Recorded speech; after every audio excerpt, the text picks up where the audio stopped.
Le thème de la conférence d'aujourd'hui, c'est thérapie complémentaire et biomédecine. Donc, on a le plaisir d'accueillir ce soir Christian Éloi, que je vais laisser se présenter, et bien évidemment le docteur Wagner. Donc, je vais laisser la parole à Christian Éloi. Oui.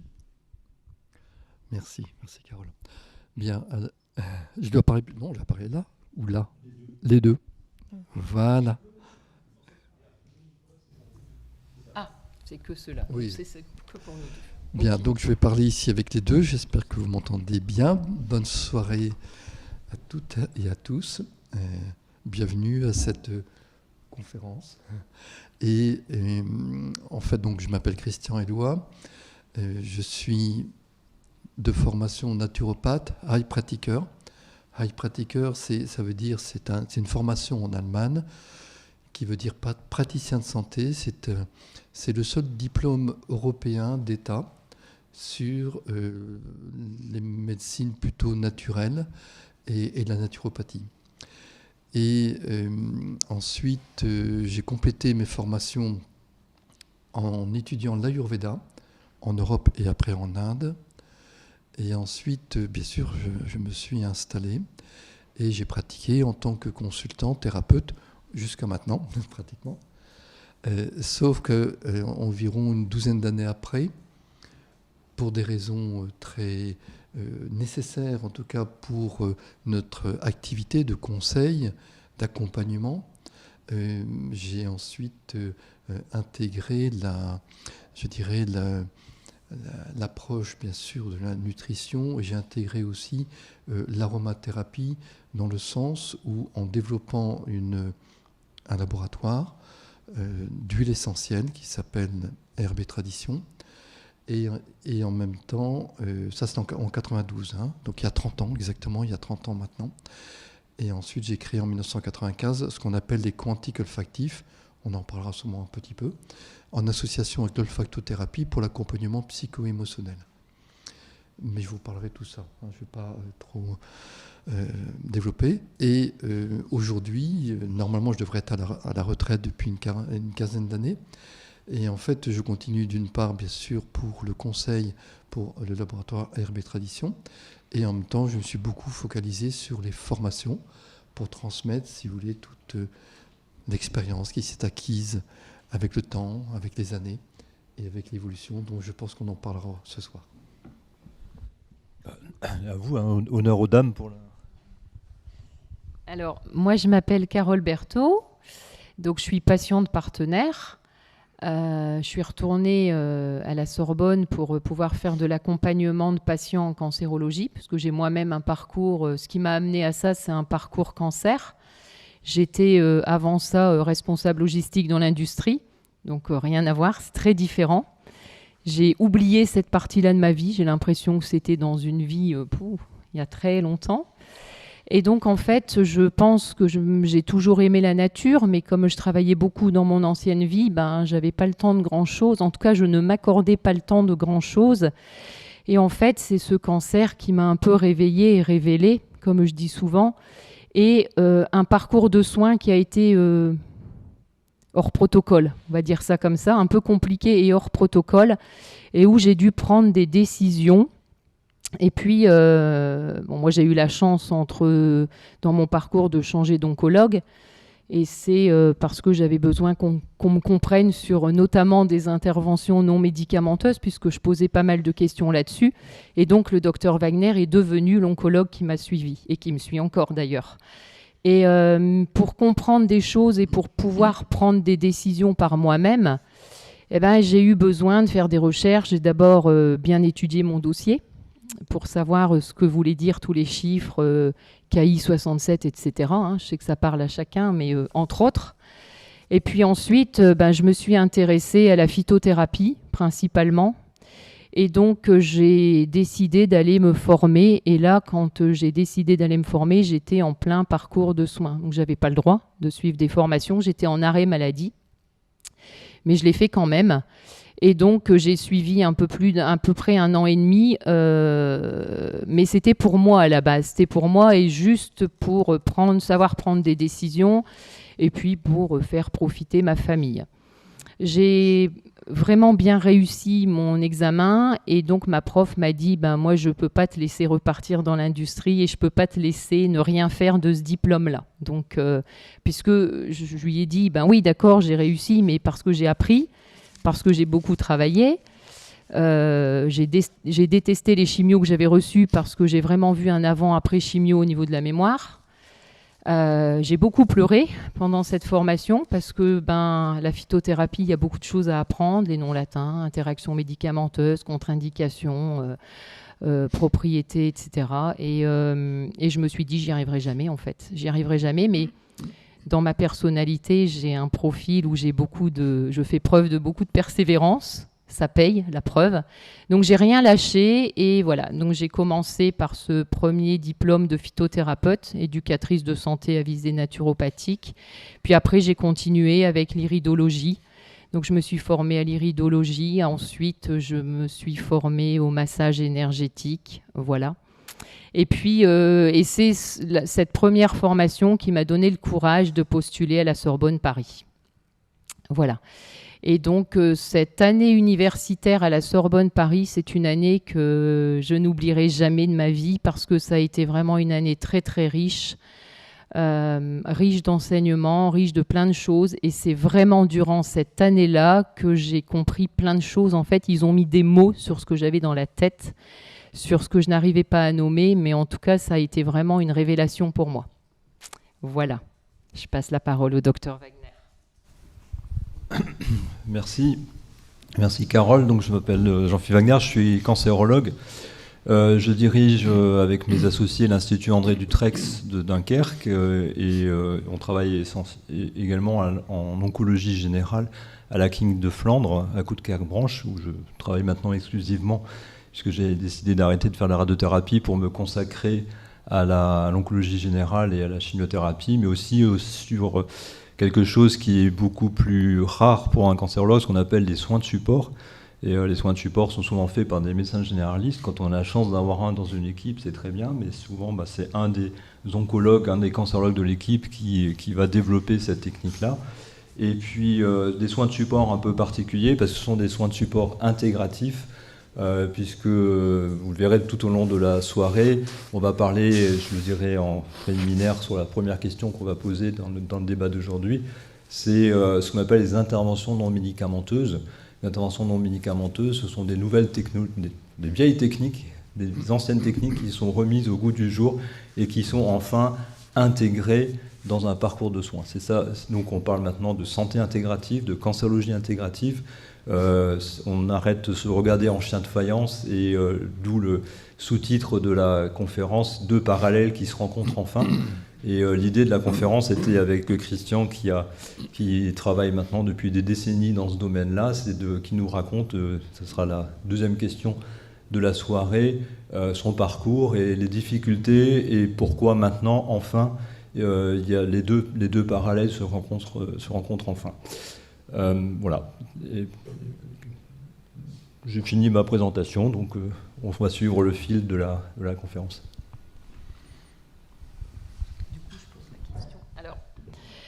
Du coup, je vais poser la question à Christian Éloi. C'est quoi deux parallèles qui se rencontrent ? Mathématiquement. Christian, en fait, Carole c'est un peu trompé. La question s'adressait à moi, en fait. C'est quoi deux parallèles qui se rencontrent enfin ? Alors, je vais juste faire un rapide retour sur mon parcours que je retrace dans le livre que certains ont lu maintenant. Et puis j'en profite, l'arrivée de la librairie Véronique, il y aura effectivement une dédicace après, si vous le souhaitez. Voilà, c'est pourquoi le sujet m'intéresse, c'est parce que j'ai parlé de mon patient zéro. Alors, le patient zéro, c'est comme dans l'histoire du Covid, c'est pas un petit Chinois qui a mangé du pangolin qui s'appelle la bête. C'est pas ça, c'est le patient zéro, c'est le premier jour d'internat à Strasbourg. C'est une patiente que je reçois qui a un cancer du sein historique. Ce cancer du sein, c'était une espèce d'armure qu'elle avait, parce que c'était une coque de plusieurs centimètres d'épaisseur, de plusieurs centimètres d'épaisseur qui lui prenait tout le thorax, devant, derrière, l'abdomen. Et puis ça la faisait souffrir. Elle était venue clairement dans le service de cancérologie, elle travaillait au CHU de Strasbourg à l'époque, pour y mourir. Et comme j'étais jeune et con, et maintenant que je suis vieux et con, mais c'était à l'époque j'étais jeune et con, j'ai dit à la patiente, mais comment vous avez laissé traîner ça? Elle m'explique, ça fait 20 ans que j'ai un cancer du sein, il pousse tout doucement, ça faisait pas mal, et donc j'ai laissé pousser ce cancer. Elle dit, ah bon, mais voilà, maintenant ça fait mal, pourquoi vous n'êtes pas venu plus tôt? Elle me dit, c'est mon homéopathe qui m'a interdit de venir faire de la chimiothérapie. C'était en 1987, novembre 87. Et donc j'ai pris mon téléphone, j'ai appelé cet homéopathe, qui est aussi anthroposophe, qui pensait guérir à l'époque des patients avec du gui blanc, avec du Viscom album, et j'ai dit, mais vous êtes un assassin. Puis j'ai raccroché, puis j'ai dit, voilà, je suis occupé de la dame. Ce médecin, dont je ne dirai pas le nom, à Strasbourg, est devenu un de mes meilleurs amis depuis, parce que avec l'expérience, et au fur et à mesure de mon expérience, je me suis rendu compte qu'il y avait une catégorie de patients qui avaient des cancers, qui survivaient. Alors maintenant, en anglais, ça s'appelle des survivors, des survivants. Alors la définition des survivants officielle en cancérologie, c'est les patients qui doublent ou qui triplent l'espérance de vie que leur donne la faculté de médecine. Parce qu'on apprend en cancérologie, on apprend ce qu'on appelle le pronostic. Le pronostic, c'est une patiente qui a un cancer du sein métastatique, elle a tant d'années de médiane de survie. La médiane de survie, c'est le temps au bout duquel il y a 50% des patients qui sont décédés, et 50% des patients décédés, donc il y en a 50% qui vivent plus longtemps que la durée donnée par la statistique, et 50% qui vivent moins longtemps ou plus longtemps. Eh bien, quand, on va dire par exemple pour une pathologie X, c'est 3 ans, eh bien les gens qui vivent 6 ans ou 9 ans, alors qu'ils devraient être morts, on appelle ça dans notre jargon des longs survivants. Et petit à petit, j'ai rencontré des longs survivants dans mon expérience. Et je cherchais quelle était la cause commune avec ces patients. Et la cause commune que j'ai trouvée, c'est que tous, sans exception, ou quasiment sans exception, faisaient appel à des médecines complémentaires. Tous faisaient appel à des médecines complémentaires. Que ce soit l'homéopathie, l'acupuncture, la phytothérapie, etc. Je me suis dit, tiens, il y a quand même un truc. Et puis en 2005, je me suis dit, il faut faire quelque chose, il faut développer cette idée d'accompagnement au sens large. Et donc on a créé une association qui s'appelait, alors tenez-vous bien, c'est un petit peu difficile, c'est l'Association pour la promotion des soins de support en oncohématologie. À Strasbourg, ça faisait APSO, c'était absolument imbitable. Et une de mes longues survivantes, une patiente qui s'appelait Cathy, a vécu 9 ans avec un cancer du sein métastatique avec des métastases cérébrales d'emblée. Et cette personne, elle a tout essayé. Je pense qu'à l'époque, tout ce qui existait en médecine complémentaire, elle l'a essayé. Et elle a vécu 9 ans avec des métastases cérébrales d'emblée. L'espérance de vie statistique de la faculté, 6 mois. 9 ans elle a vécu. Et donc je me suis dit, APSO, c'est imbitable. Je leur ai dit, voilà. Donc j'ai appelé l'association Le Sourire de Cathy. Et Le Sourire de Cathy, l'association, dont un des membres était l'homéopathe dont je parlais tout à l'heure, je vais le dire, c'est Dr Kempenich à Strasbourg. Un des vice-présidents, c'est un autre homéopathe très connu en France, il y a un monsieur tout à l'heure qui m'a montré son livre, il s'appelle Dr Jean-Emmanuel Bagot, avec qui j'ai fini par créer la première consultation d'homéopathie conjointe entre un cancérologue et un homéopathe en France, à Strasbourg, à l'époque, faisait partie de cette association. Et on a eu la chance de pouvoir inviter quelqu'un qui m'a marqué à tout jamais, qui s'appelle le Dr David Servan-Schreiber. Dr David Servan-Schreiber, plusieurs bouquins, millions d'exemplaires publiés dans des dizaines de langues différentes. Il y en a un qui s'appelle Guérir et l'autre qui s'appelle Anti-cancer. On l'a fait venir à Strasbourg en 2005.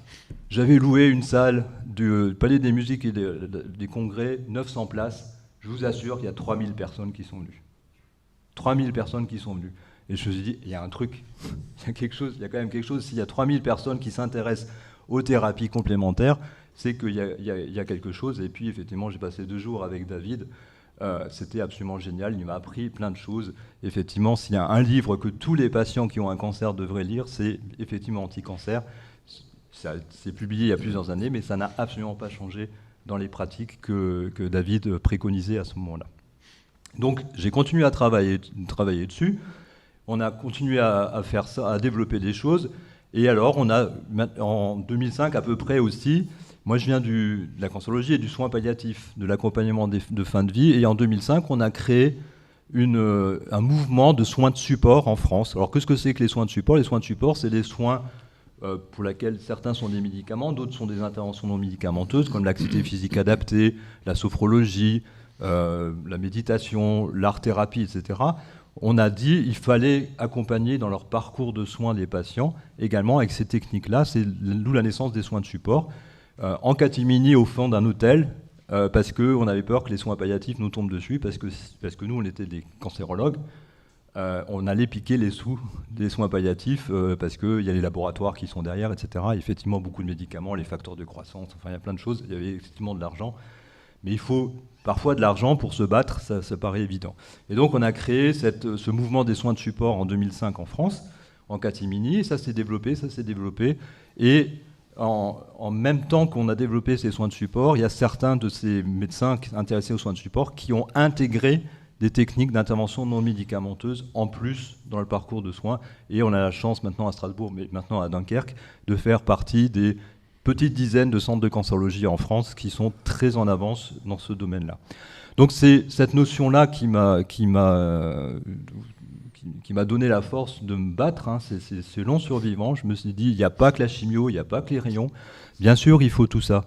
Il faut continuer à traiter les gens avec des techniques lourdes, parfois toxiques, mais en accompagnant les gens, on va diminuer la toxicité des traitements. Alors c'est la toxicité physique, mentale et spirituelle, hein, parce que quand on a un cancer, c'est comme un éclair en plein milieu d'un ciel bleu. C'est un événement de vie qui est absolument incroyable, même si on guérit 90-95% des cancers du sein maintenant à stade 1. Il faut absolument poursuivre l'accompagnement de ces personnes avec des techniques non médicamenteuses. Et c'est pour ça que ce sont ces deux parallèles qui se rencontrent enfin, avec des difficultés. Alors souvent je dis les parallèles, ça se rencontre d'après Einstein finalement à l'infini. Mais l'infini, on ne sait pas ce que c'est. Et puis l'infini, on a peut-être envie de le voir avant de mourir. Donc c'est important que maintenant ça se fait. Et c'est pour ça qu'on voulait absolument entendre Christian, parce que c'est un des pionniers de ces thérapies non médicamenteuses. Et puis c'est aussi de parler des difficultés.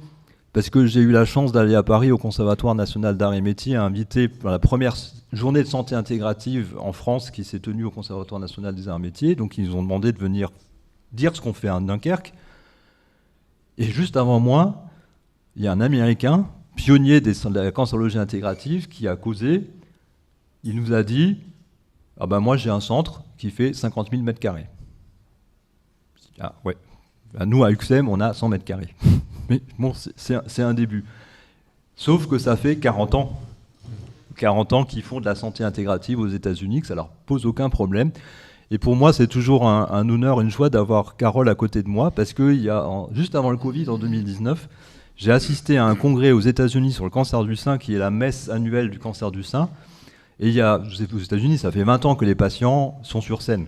Ça fait 20 ans qu'ils disent aux cancérologues, vous faites pas ça, c'est pas bien, ça c'est bien, etc. Et donc le patron du congrès a fait venir une de ses patientes. Et la patiente, il y avait aussi un médecin indien de médecine ayurvédique sur la scène.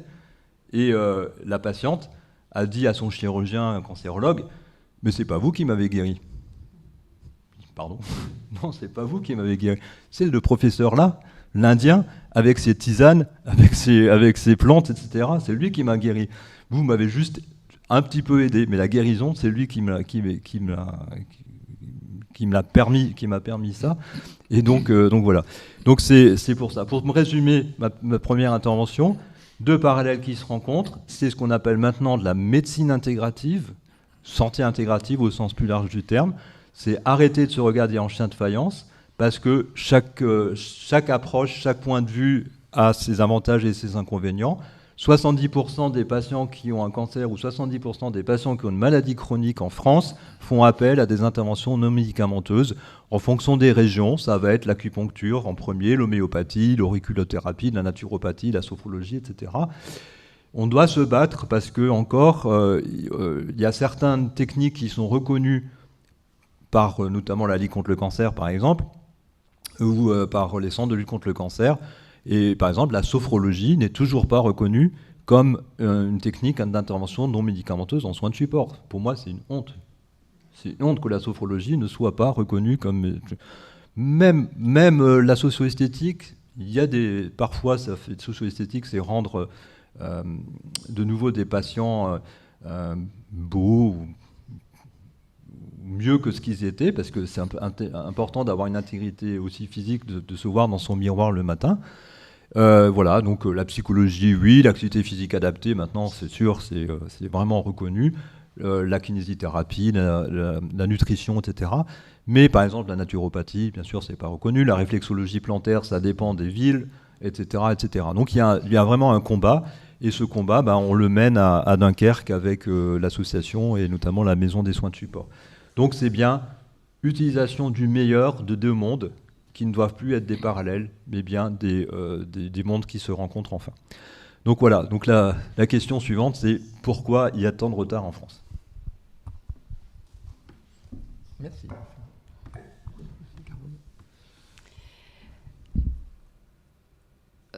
Vous ne redonnez pas la définition biomédecine ? Il y en a plein qui...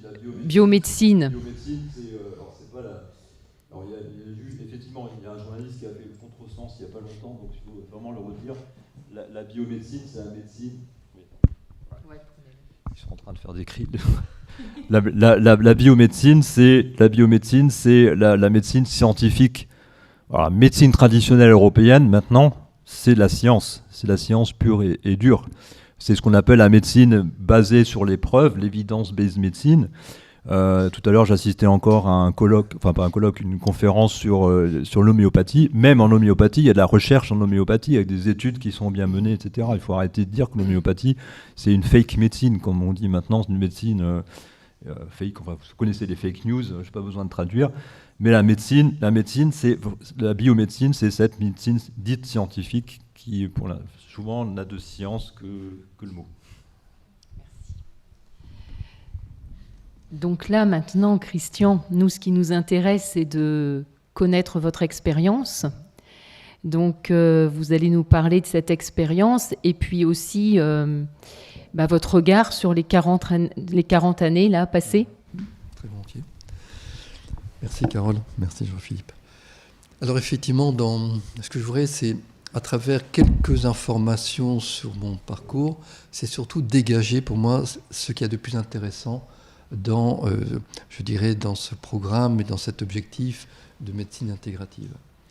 Effectivement, je représente beaucoup plus un parcours, je dirais, à côté, parallèle, complètement parallèle, qui a beaucoup évolué, qui a énormément évolué depuis le moment où j'ai commencé à mettre le pied dedans. Bon, c'est vrai qu'au démarrage, j'ai commencé la pratique du yoga à l'âge de 15 ans en tant qu'ado, parce que ma mère pratiquait le yoga, ce qui était rare dans les années 1960. Et effectivement, c'est la première chose qui m'a beaucoup accompagné et toute ma vie, et le regard que j'ai eu, c'est cette association entre, d'un côté, ce que peut nous offrir, je dirais, le plus grand laboratoire du monde. C'est pas Bayer, c'est pas Moderna, non, c'est le laboratoire de la nature. Parce qu'elle nous offre un nombre considérable d'outils naturels, bien sûr, on en parlera tout à l'heure, et d'autre part aussi parce que même dans la manière dont elle compose ces formulations, la composition d'une huile essentielle, la composition d'un bourgeon, la composition de plantes médicinales, sa formulation est d'une intelligence absolument remarquable, absolument exceptionnelle, bien sûr, c'est l'intelligence naturelle, et qui peut être aussi, j'espère un jour, une sorte de modèle pour que nous-mêmes, les humains qui composons, qui formulons à partir de différentes substances et ingrédients, puissent s'en laisser un peu inspirer. Bien, en tout cas, ma vie a été marquée par 2 événements. Le premier, c'est que ma mère était plutôt dans l'intérêt du développement personnel à travers le yoga. Et le deuxième, c'est que mon père était ingénieur agronome. Et au bout de 2 années de pratique dans l'industrie agroalimentaire, ça l'avait beaucoup déçu. Et son rêve, c'était simplement de revenir aux sources, c'est-à-dire de revenir dans la nature. Et ce qu'il a fait, j'avais 2 ans à cet âge-là, il a repris une ferme, tout simplement, même s'il n'était pas du tout préparé à cela, il n'était pas formé à cela. Eh bien, il voulait ce retour à la nature dans les années 1950. Donc c'est quand même très avant-gardiste par rapport à la grande épopée des années 68 et hippie, où il y avait cet élan de vivre de manière plus naturelle. Et donc d'un côté, ça a permis pour moi de vivre bien sûr pleinement dans la nature, à la campagne, et d'avoir ma main qui me tirait vers d'autres valeurs et d'autres choses. Et en fin de compte, je m'en suis pas trop rendu compte. C'est après que je me suis dit, mais pourquoi mon intérêt, ma sensibilité était tournée vers cela? Mais en fin de compte, les parents m'avaient déjà donné la bonne impulsion ou la bonne orientation. Et donc, j'ai ouvert un premier centre de yoga à Lille, rue du Moïnel, donc la rue de la Gare, un premier grand centre de yoga en 1975. Et effectivement, dans cette époque-là, il y avait un élan très très fort vers cela. Donc c'était vraiment extrêmement, je dirais, porteur. Hein. Il y avait un enthousiasme très important. Et le yoga est une branche des Védas. Les Védas, vous connaissez les Védas par une autre branche qui est le yoga. Le yoga est l'une des branches des Védas. Les Védas, si je traduis, ça vient du sanskrit, qui est une des premières langues les plus anciennes, en tout cas sur Terre. Véda veut dire connaissance. Connaissance de quoi? Connaissance des principes intelligents qui gouvernent, qui organisent tout le fonctionnement de l'univers. Ça inclut tous les plans, aussi bien le monde humain, animal, végétal, minéral, tout le système planétaire, etc., tout le cosmos. Et les Védas, ce n'est qu'une description de ces lois naturelles. Et c'est impressionnant parce que plus vous rentrez dans la connaissance des Védas, parce qu'il y a 36 branches, 36 domaines d'études importantes, et ça m'a toujours impressionné. Pour moi, je considère comme étant une science. Parce que c'est une science observatrice, c'est vrai, mais qui n'est pas une observatrice de l'objet. Nous, dans notre science moderne, une science objective, on observe l'objet de notre observation. À partir de là, on essaie de comprendre, bien sûr, son fonctionnement et ces lois naturelles qui assurent son fonctionnement. Et à partir de cette connaissance des lois naturelles, on va, bien sûr, appliquer, utiliser pour développer des technologies, des moyens et des méthodes. C'est-à-dire que les Védas, la particularité, ça vient de cognition. Cognition, c'est-à-dire c'est la connaissance directe de certaines personnes qui avaient peut-être un esprit assez éveillé, assez développé, pour découvrir directement le mode de fonctionnement de la nature. Et vous savez, on retrouve dans les Védas aussi bien la physique, la chimie, les mathématiques, l'astronomie, l'astrologie, et bien sûr toutes les sciences médicales de soins. Mais le principe fondamental, c'est qu'il démarre de l'unité pour aller vers la diversité. Alors que l'approche scientifique contemporaine démarre de la diversité pour rechercher l'unité de tout cela. Juste le schéma est différent. C'est plus facile quelque part de comprendre par exemple le déploiement d'un arbre en connaissant déjà la sève, la partie unifiante de l'arbre, avec tout ce qu'elle contient comme propriété, comme actif, qui permet de créer à partir de la sève le tronc, les branches, les feuilles, les fleurs, les fruits, le bourgeon, voilà. Et quand on part de l'un et de là on va vers 2, puis après 2 vers 3, 4, 6, 10, etc., et jusqu'à l'infini, la démarche est beaucoup plus facile parce qu'il y a une notion on part de la synthèse.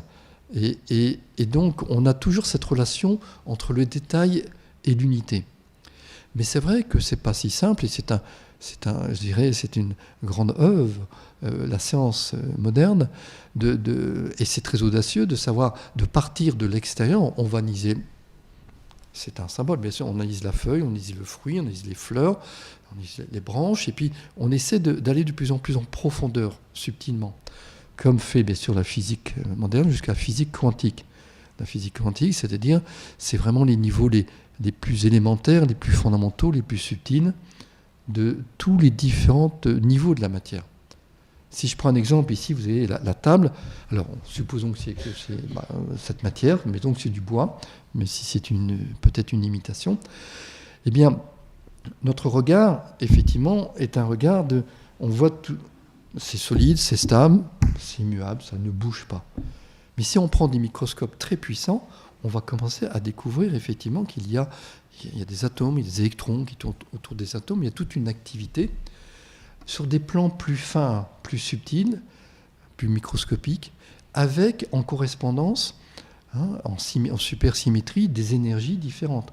L'énergie électromagnétique des électrons est très présente et a son existence. L'énergie qui est présente dans les atomes, de la constitution de ce matériau, contient des interactions faibles, des interactions fortes, c'est des types d'énergie plus subtiles, plus puissantes, plus atomiques, si vous voulez.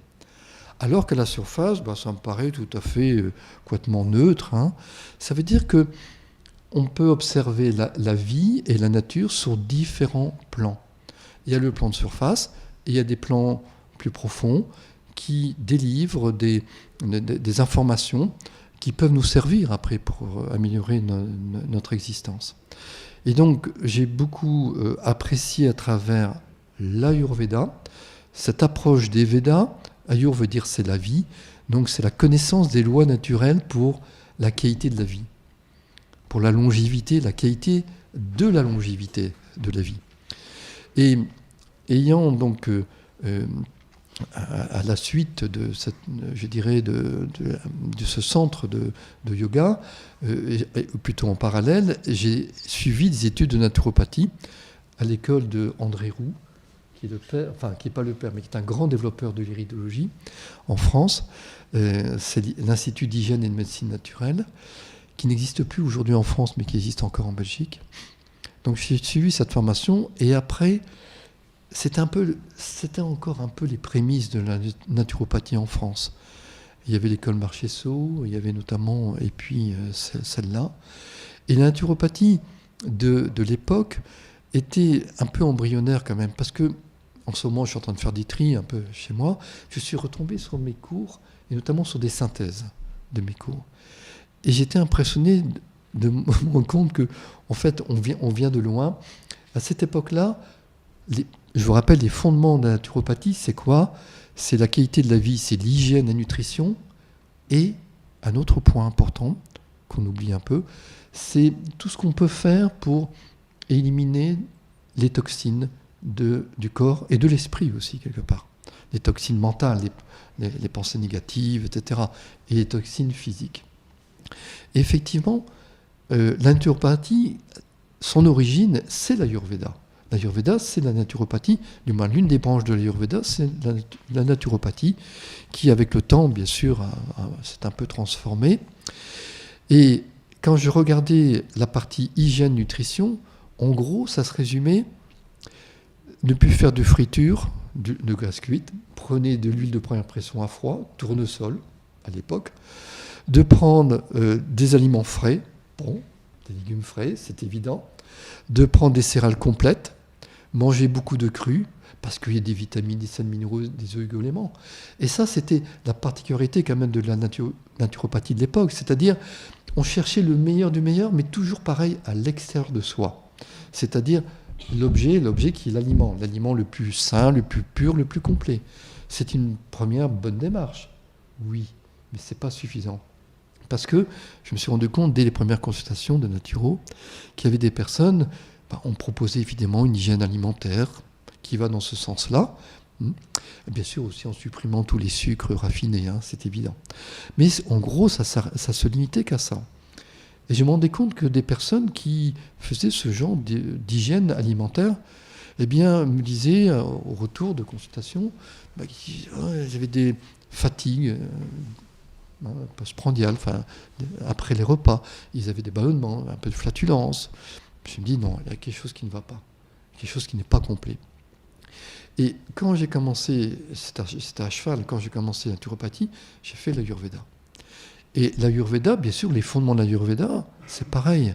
L'hygiène de vie, l'alimentation, et puis maintenir toujours une physiologie et un esprit, je dirais, avec le moins d'intoxination de toutes sortes, on en parlera tout à l'heure, donc garder une certaine pureté, une certaine propreté du fonctionnement de la physiologie. Et par contre, la grande différence, et ça c'était vraiment une révélation pour moi, c'est que l'Ayurveda s'occupe en premier du sujet et non pas de l'objet. C'est-à-dire le sujet, c'est l'individu.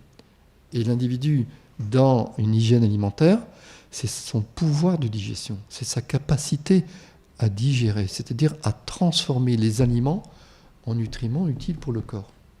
Mais ça va très loin.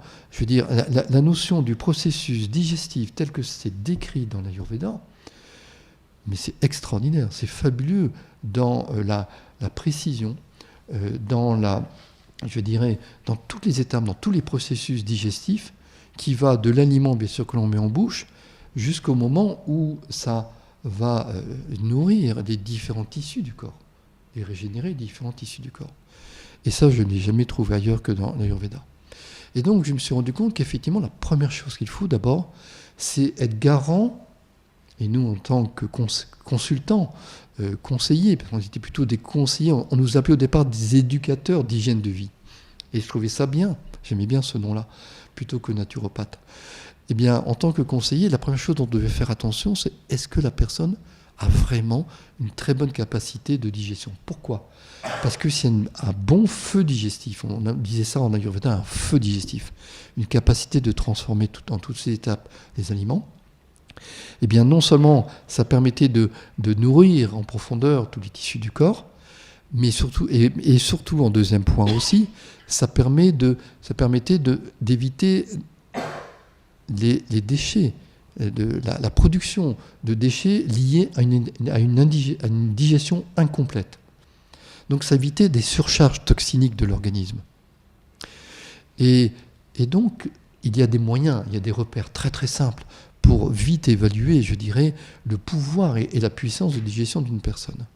Et donc ça a été un complément pour moi de la naturopathie, et c'est ce que, quelque part, je donnais des consultations de naturo, mais dans la réalité, je pratiquais l'Ayurveda. Je ne parlais pas d'Ayurveda, parce qu'à l'époque, le mot Ayurveda n'existait même pas en France, c'était pas connu, ou des très rares initiés. Donc déjà, naturo, c'est un petit peu un sort. Et pourtant, les Beatles, oui. Les Beatles allaient en Inde se former. Donc... Mais oui, mais quand même en France, c'était à cette époque-là. Je sais, ils allaient en Inde, et je sais avec qui. Et j'ai été formé à l'Ayurveda de la même source que les Beatles et que Deepak Chopra. On était ensemble avec Deepak Chopra aussi. Tu veux juste dire qui est M. Chopra ? Oui. Tu peux redire oui, qui c'est ? Oui, je peux. Tout le monde ne le connaît pas. Non, c'est vrai. Mais tu l'as connu un peu ? Tu as entendu par exemple ? J'ai lu des bouquins. Tu as lu des bouquins, le corps quantique, tout ça. Bon, c'est bien. Oui, Deepak Chopra est d'abord un Indien d'origine. Et c'était un... Sa spécialité, c'est neurologie, neuroendocrinologie. Je crois que c'est une neurologie, hein, un neurologue. Et il a été, bien sûr, aussi, il a suivi ses études aussi aux États-Unis.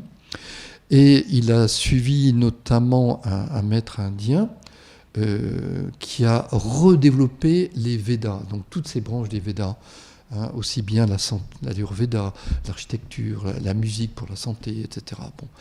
Et notamment qui s'appelait Maharishi Mahesh Yogi. Et ils ont suivi des formations avec lui, et notamment le yoga. Ils ont pratiqué le yoga, et même aujourd'hui, Paul McCartney continue à pratiquer ces techniques et en fait même un peu la promotion. Et Deepak Chopra était aussi dans cette mouvance.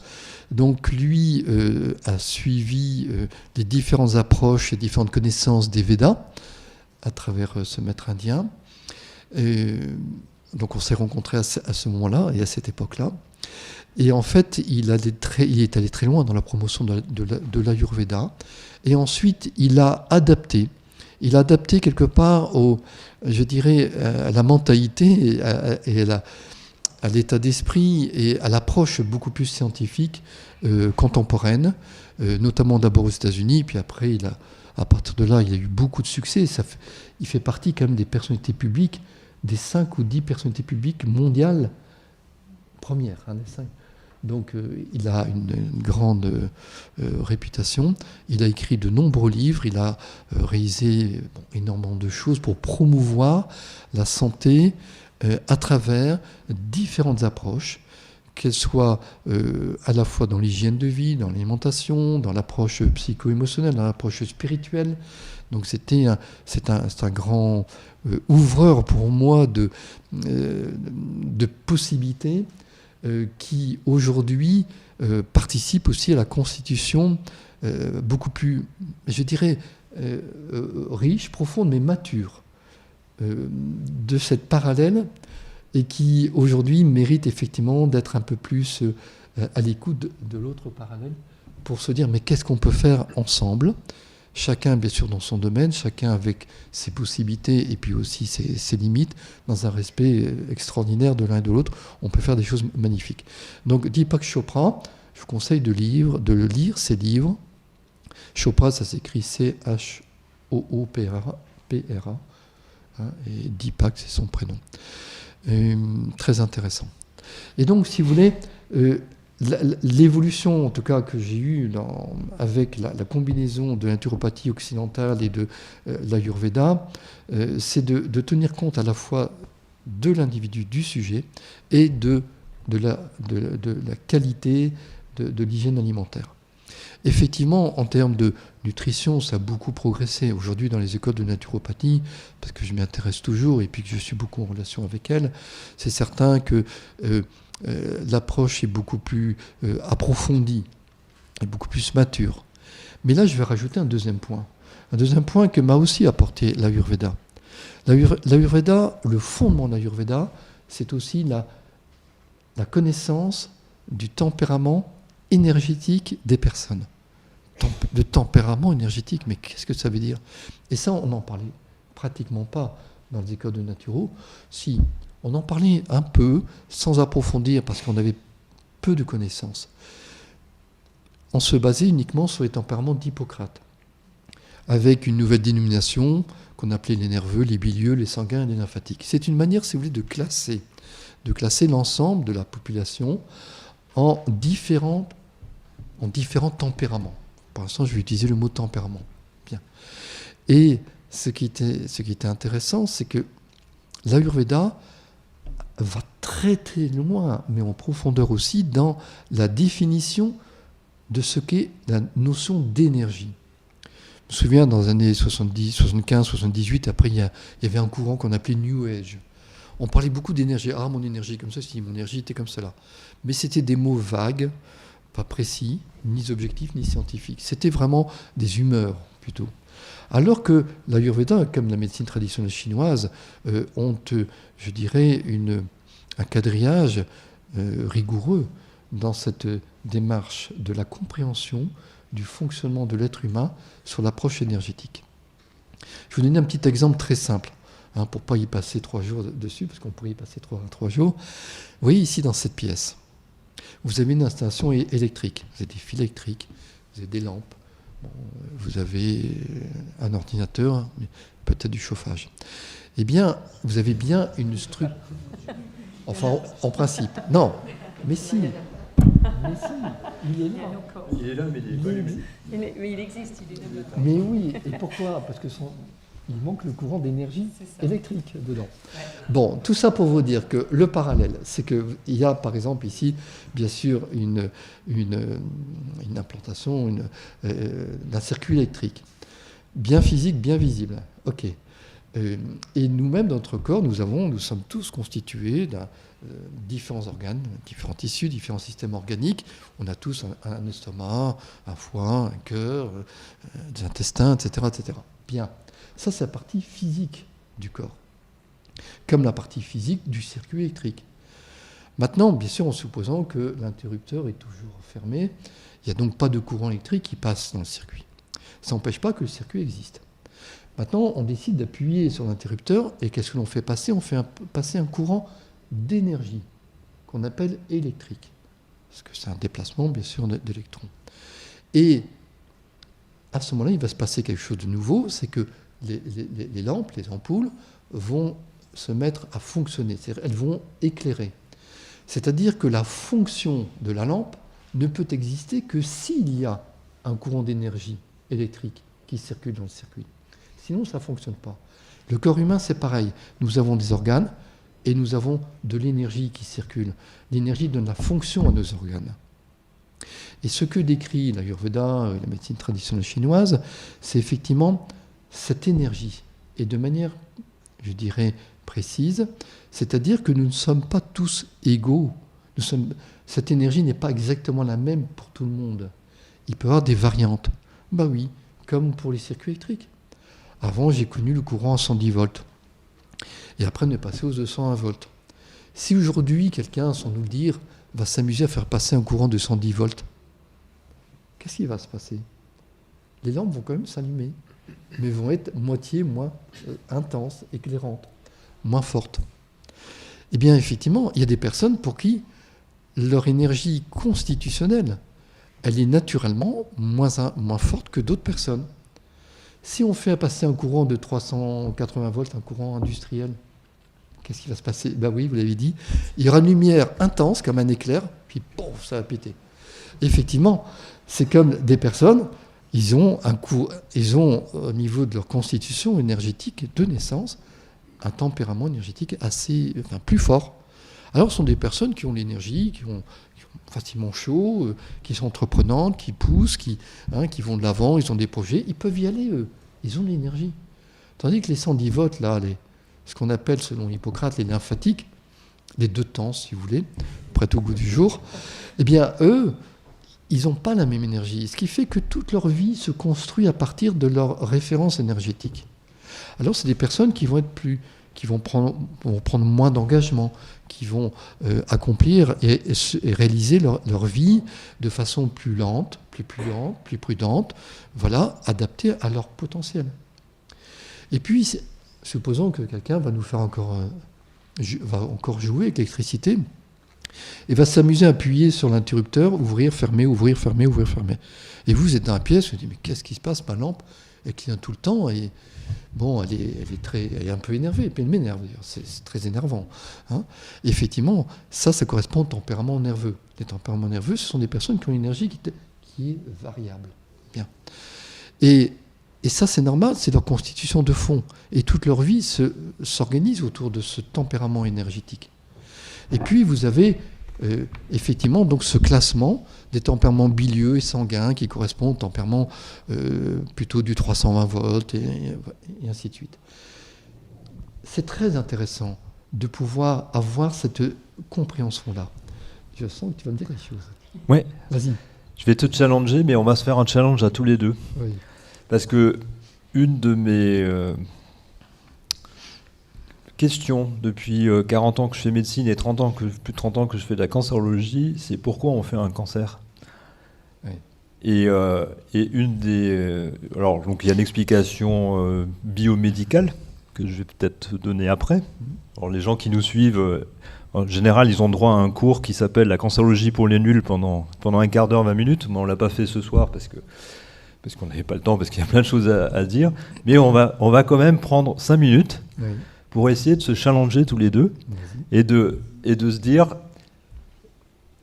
comment est-ce qu'en médecine traditionnelle chinoise ou en médecine ayurvédique, on explique le cancer. Eh oui. Intéressant. Alors, je vais te répondre, mais c'est en plusieurs étapes, d'accord? Je ne vais pas te répondre aussi directement comme ça, il n'y a pas une solution parfaite. Tout d'abord, l'Ayurveda s'appuie sur la définition de la santé. Si on regarde la définition de la santé de l'OMS, c'est l'absence clinique de maladie. Donc, c'est-à-dire, on se réfère à ce que la personne ne vit pas, ne subit pas une maladie. Non, en Ayurveda, c'est pas ça du tout. Le domaine de la santé, c'est basé sur un ensemble de paramètres qui doivent être absolument réalisés ou accomplis pour se dire nous sommes en bonne santé. C'est-à-dire ils ont un référentiel santé. Et toute l'organisation, et les prestations aussi d'ailleurs de conseils, d'hygiène de vie et de soins sont pour atteindre les objectifs de ce référentiel de santé. Ce qui fait une véritable démarche de préventive. Et la première chose, c'est, c'est justement l'équilibre du tempérament énergétique. Que la personne soit parfaitement, en accord de son tempérament énergétique. Je vais prendre un exemple très simple. Une personne qui est un tempérament qu'on dit nerveux. Alors, vous avez déjà vu, parfois vous dites, vous avez vu celui-là, mais c'est un nerveux, hein, celui-là. C'est un agité, il ne tient pas en place. Hein. C'est vraiment, ça, vous avez décrit son tempérament énergétique. Oui, mais un tempérament nerveux, s'il y a des circonstances de vie compliquées, ça va peut-être le rendre encore beaucoup, beaucoup plus nerveux. Et c'est ce décalage entre sa nature de fond et ce qu'il est aujourd'hui par des situations de vie, c'est ce décalage qui va le diriger, l'emmener vers une voie de risque potentiel, d'abord de troubles fonctionnels, qui va surtout toucher le système nerveux en premier. Et puis, si ce n'est pas soigné à temps, ça peut bien sûr évoluer vers un risque de maladie. Donc, le principe de l'Ayurveda, c'est d'abord être réellement dans son équilibre, de son tempérament énergétique qui correspond à soi. C'est-à-dire, ce n'est pas celui du voisin ou des autres, c'est le sien de sa naissance. Ça, c'est le premier point. Le deuxième point, c'est surtout aussi qu'il y ait un maximum, comme ils appellent, de tissus. Il y a 7 tissus principaux décrits dans l'Ayurveda, comme la lymphe, le sang, la graisse, les muscles, la moelle osseuse, les os, etc., les tissus de reproduction, eh bien, qu'il y ait peu ou très peu de toxines, d'intoxination. D'accord. Et ensuite, ils disent aussi que le feu digestif, tout à l'heure je vous parlais du pouvoir de digestion, soit fort, soit vraiment idéal. Ça permet d'éviter bien sûr la production de toxines et ça permet de bien toujours entretenir et régénérer la physiologie. Ensuite, ils disent que les organes d'élimination, les émonctoires, fonctionnent aussi bien et très bien, et c'est normal, qu'il y ait pas de constipation ou l'inverse, qui est donc des éliminations normales des toxines. Et enfin, ils disent aussi que pour avoir une bonne santé, il faut que l'esprit, l'intellect, l'ego, le cœur émotionnel, les sens soient heureux, bien heureux. Ça, c'est le critère de la santé. Et donc, pour arriver à tout cela, bien sûr, il propose tout un programme d'une vie un peu plus en accord avec les lois naturelles. Alors, pour répondre à ta question, je vais y venir, et donc, effectivement, ils disent que dès que le feu digestif est en diminution, en baisse, toute personne met, sa physiologie en situation de danger ou de faiblesse.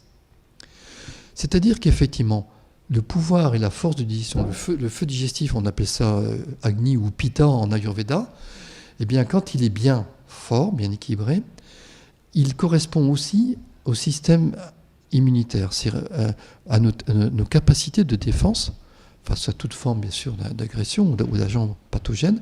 Donc notre immunité dépend aussi de ce même potentiel de feu digestif.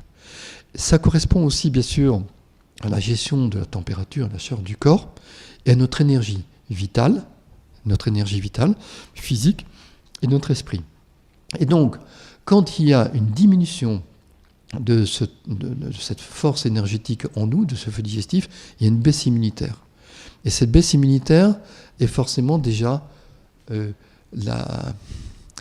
l'ouverture à tout risque d'une problématique physiologique qui peut s'installer. Mais ce feu digestif, il est aussi en relation avec notre équilibre psychologique et psycho-émotionnel.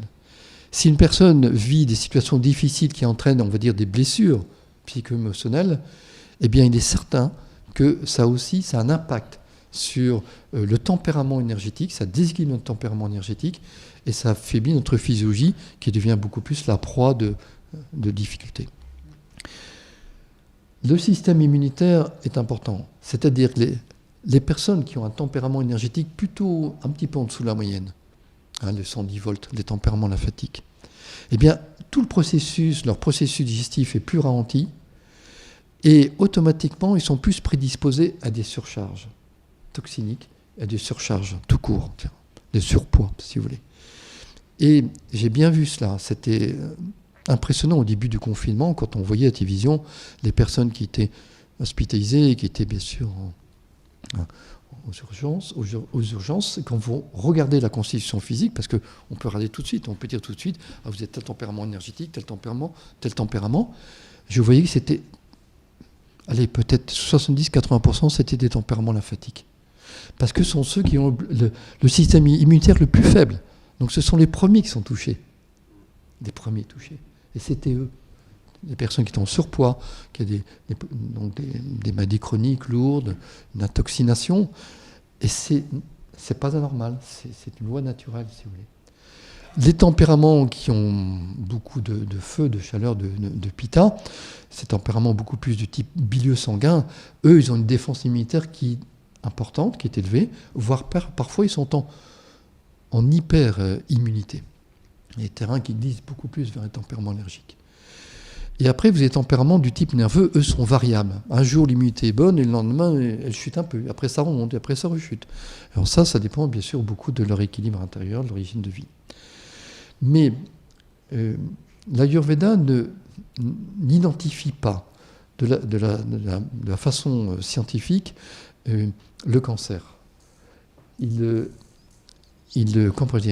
décrit comme étant un dérèglement physiologique profond lié à, je dirais, des violations des lois naturelles les plus élémentaires.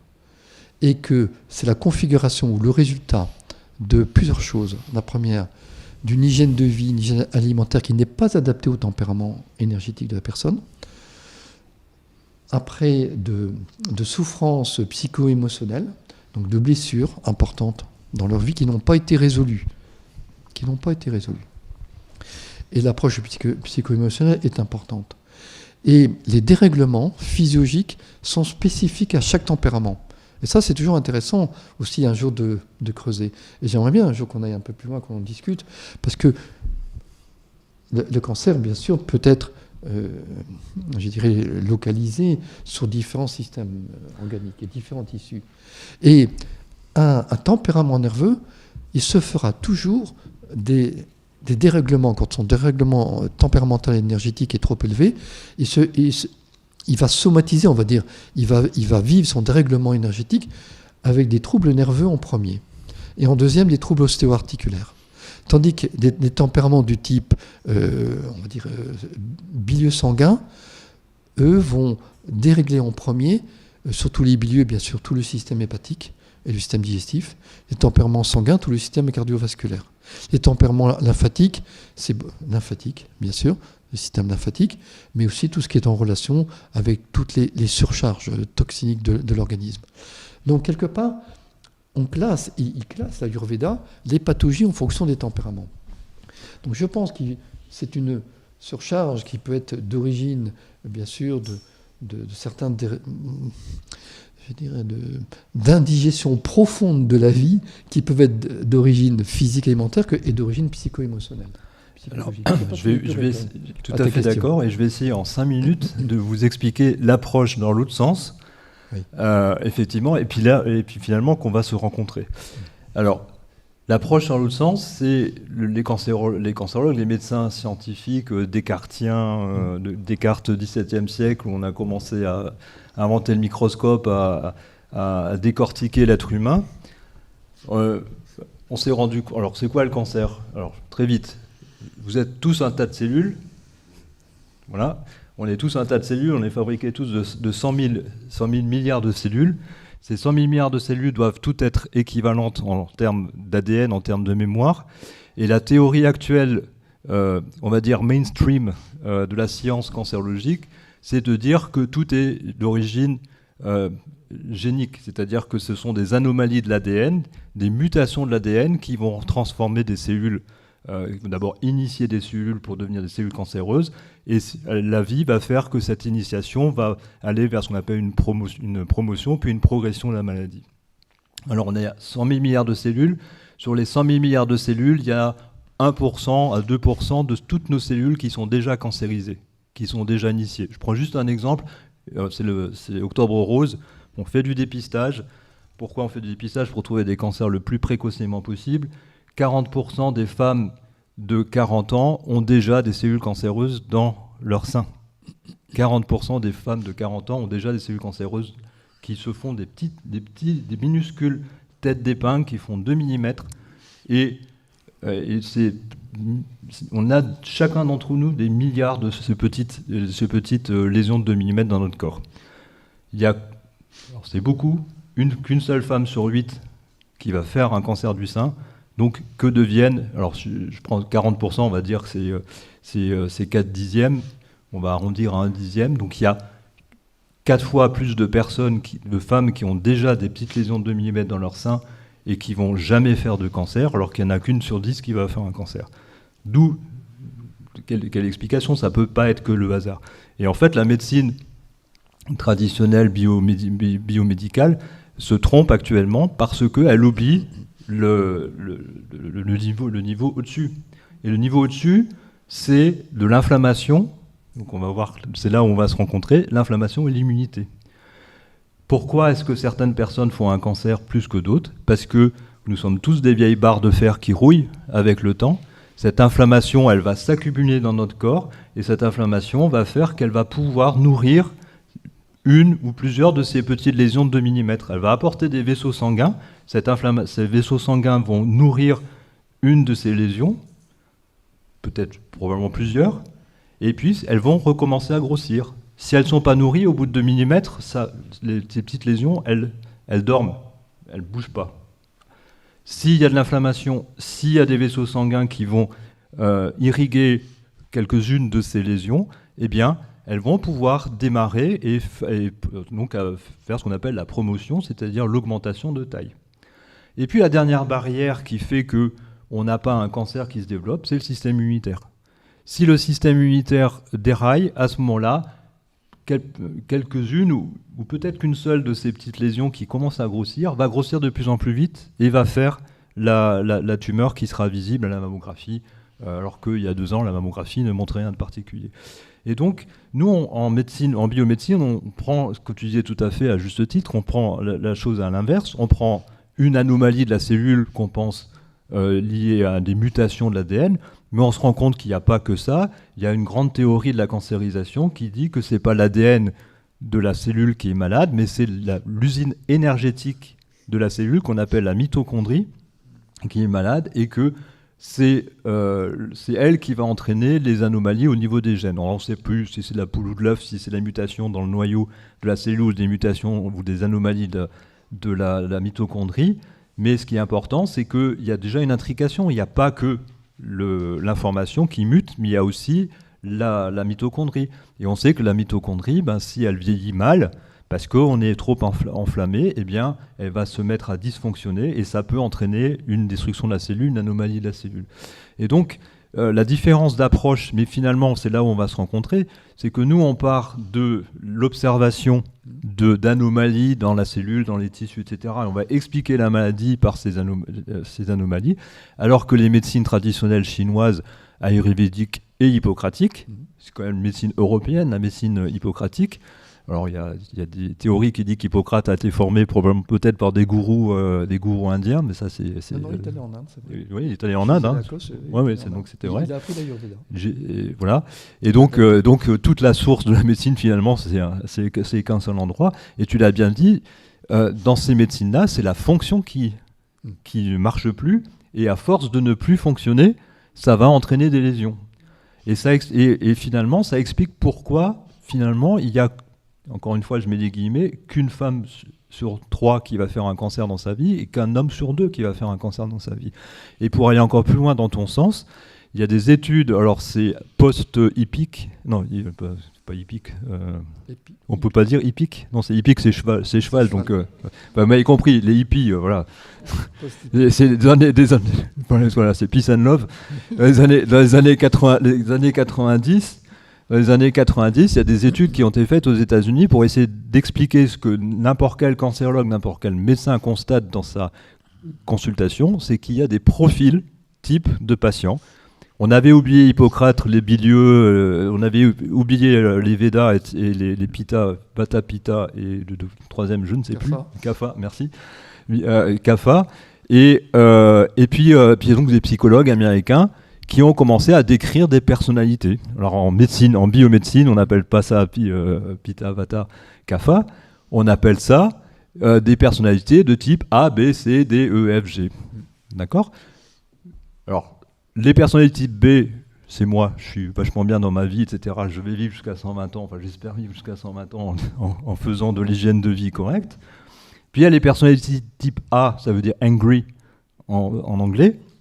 C'est tes patients qui sont bien rouges, bien dynamiques, qui vont faire un infarctus à 50 ans. Et il y a les personnalités de type C. Type C, ça veut dire cancer prone. C'est-à-dire des personnes qui vont faire des cancers. Et on a décrit avec d'autres moyens, d'autres approches, que, encore une fois, les médecines traditionnelles nous disent depuis des siècles. Et c'est surtout des femmes, et c'est des femmes qui ont une particularité, qui sont alexithymiques. Alexithymiques, ça veut dire qu'ils n'expriment pas leurs sentiments, leurs émotions.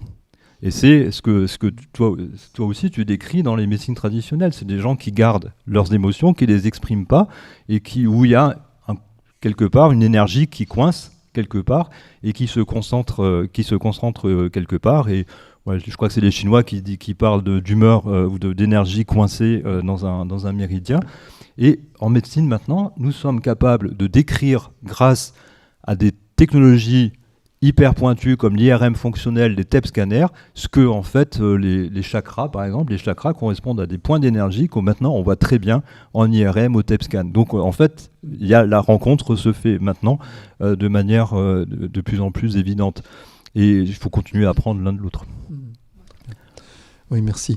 Oui, effectivement, je vais apporter juste un élément complémentaire dans les choix que nous faisons, en tout cas dans cette approche plus, je dirais, naturelle, en relation avec les tempéraments. Juste pour vous donner une petite explication qui va être très claire, qu'on peut appliquer sur tous les autres plans.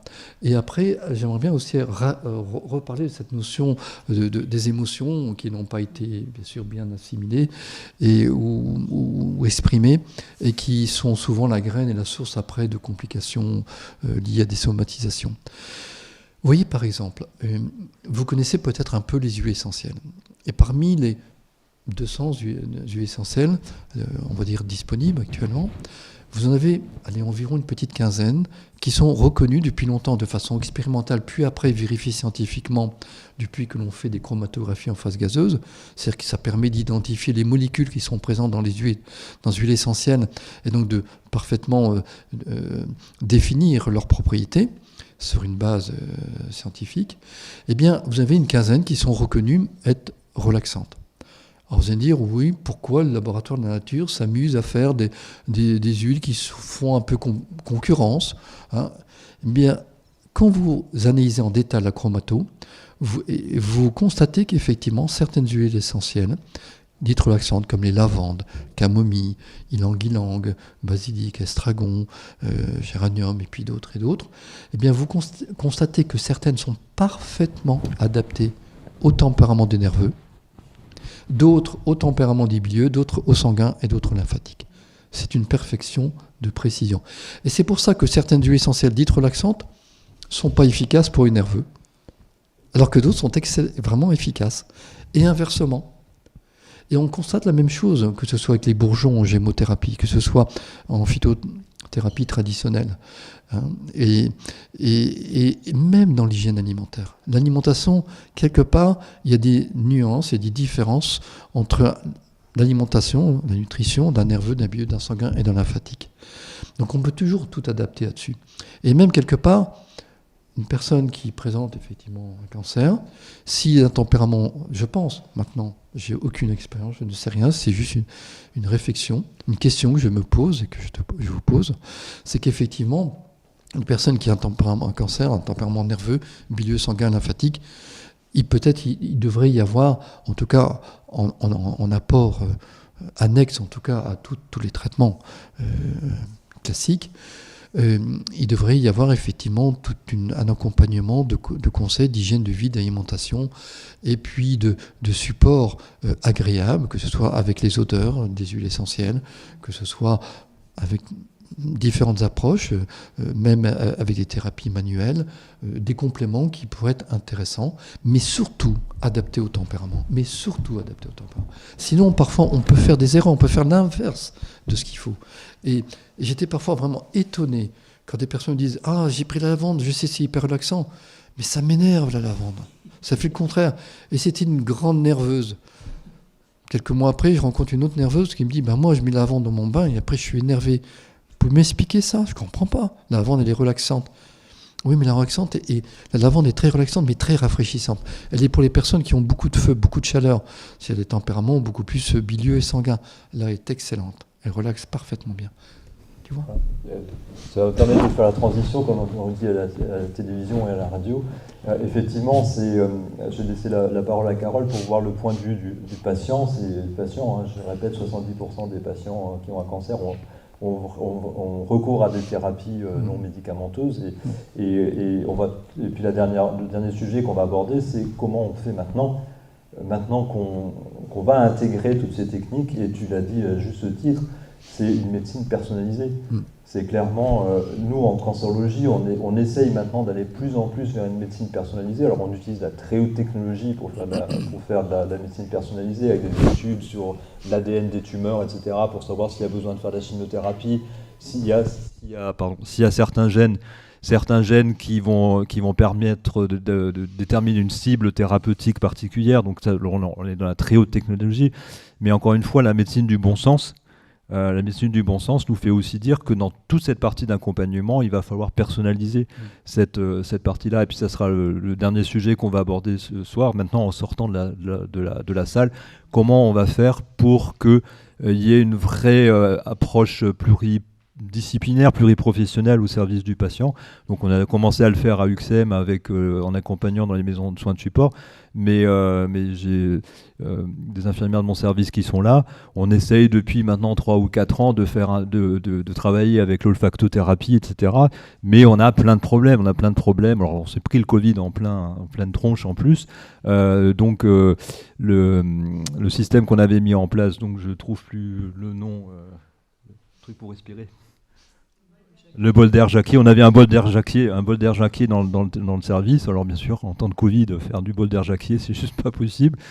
Mais voilà, donc on commence à avoir une approche des directions d'établissement qui sont intéressées, mais c'est très difficile. Donc j'ai laissé la parole à Carole pour dire en quelques mots finalement ce qu'un patient va chercher. Et puis on a discuté en début de soirée. C'est aussi au niveau de la salle, pourquoi, alors qu'on avait l'impression que la biomédecine était toute triomphante et qu'on allait sauver tout le monde, pratiquement, c'est raté, ça fait, comme j'ai l'habitude de dire, ça fait 30 ans que je fais de la cancérologie. Il y a 30 ans, si j'ai choisi de faire cancérologie parce que je pensais qu'il n'y aurait plus de cancer quand je serai à la retraite, c'est juste raté, il y en a 2 fois plus qu'il y a 30 ans, donc il y a vraiment cherché l'erreur. La prévention, on est encore loin d'avoir développer toutes les techniques de prévention pour éviter cette maladie grave. Carole, qu'est-ce que cherche un patient alors qu'en France, on est les meilleurs cancérologues du monde?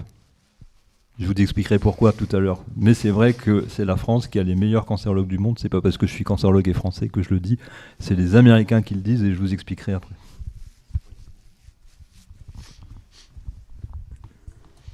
Alors, qu'est-ce que cherche un patient ? Quand un patient apprend qu'il a un cancer, j'ai déjà parlé de ce que j'entends, moi, dans la rencontre avec d'autres patients, c'est qu'il ils veulent mettre toutes les chances de leur côté.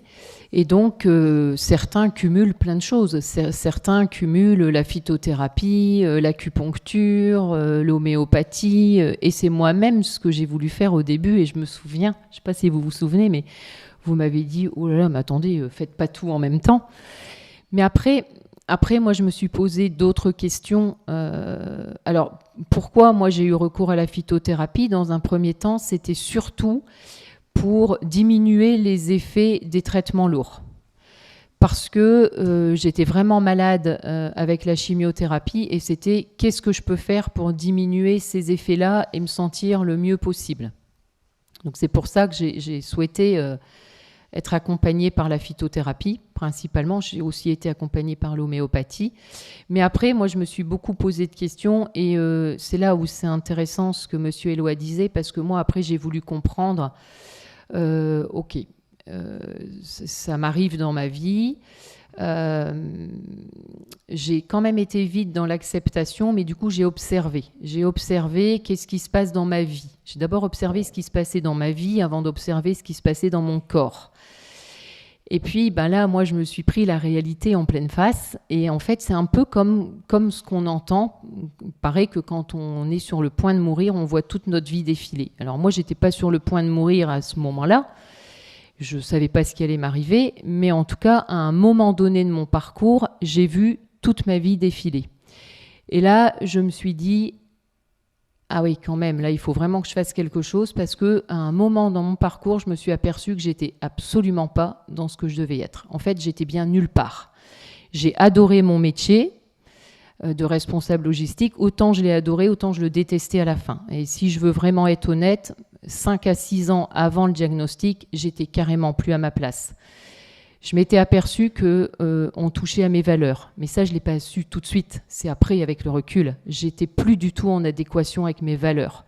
J'ai commencé à travailler dans une société familiale. On a été racheté par un grand groupe anglais, coté en bourse, etc. Alors, pendant plein d'années, j'ai continué à travailler sans que ça me perturbe plus que ça. Hein.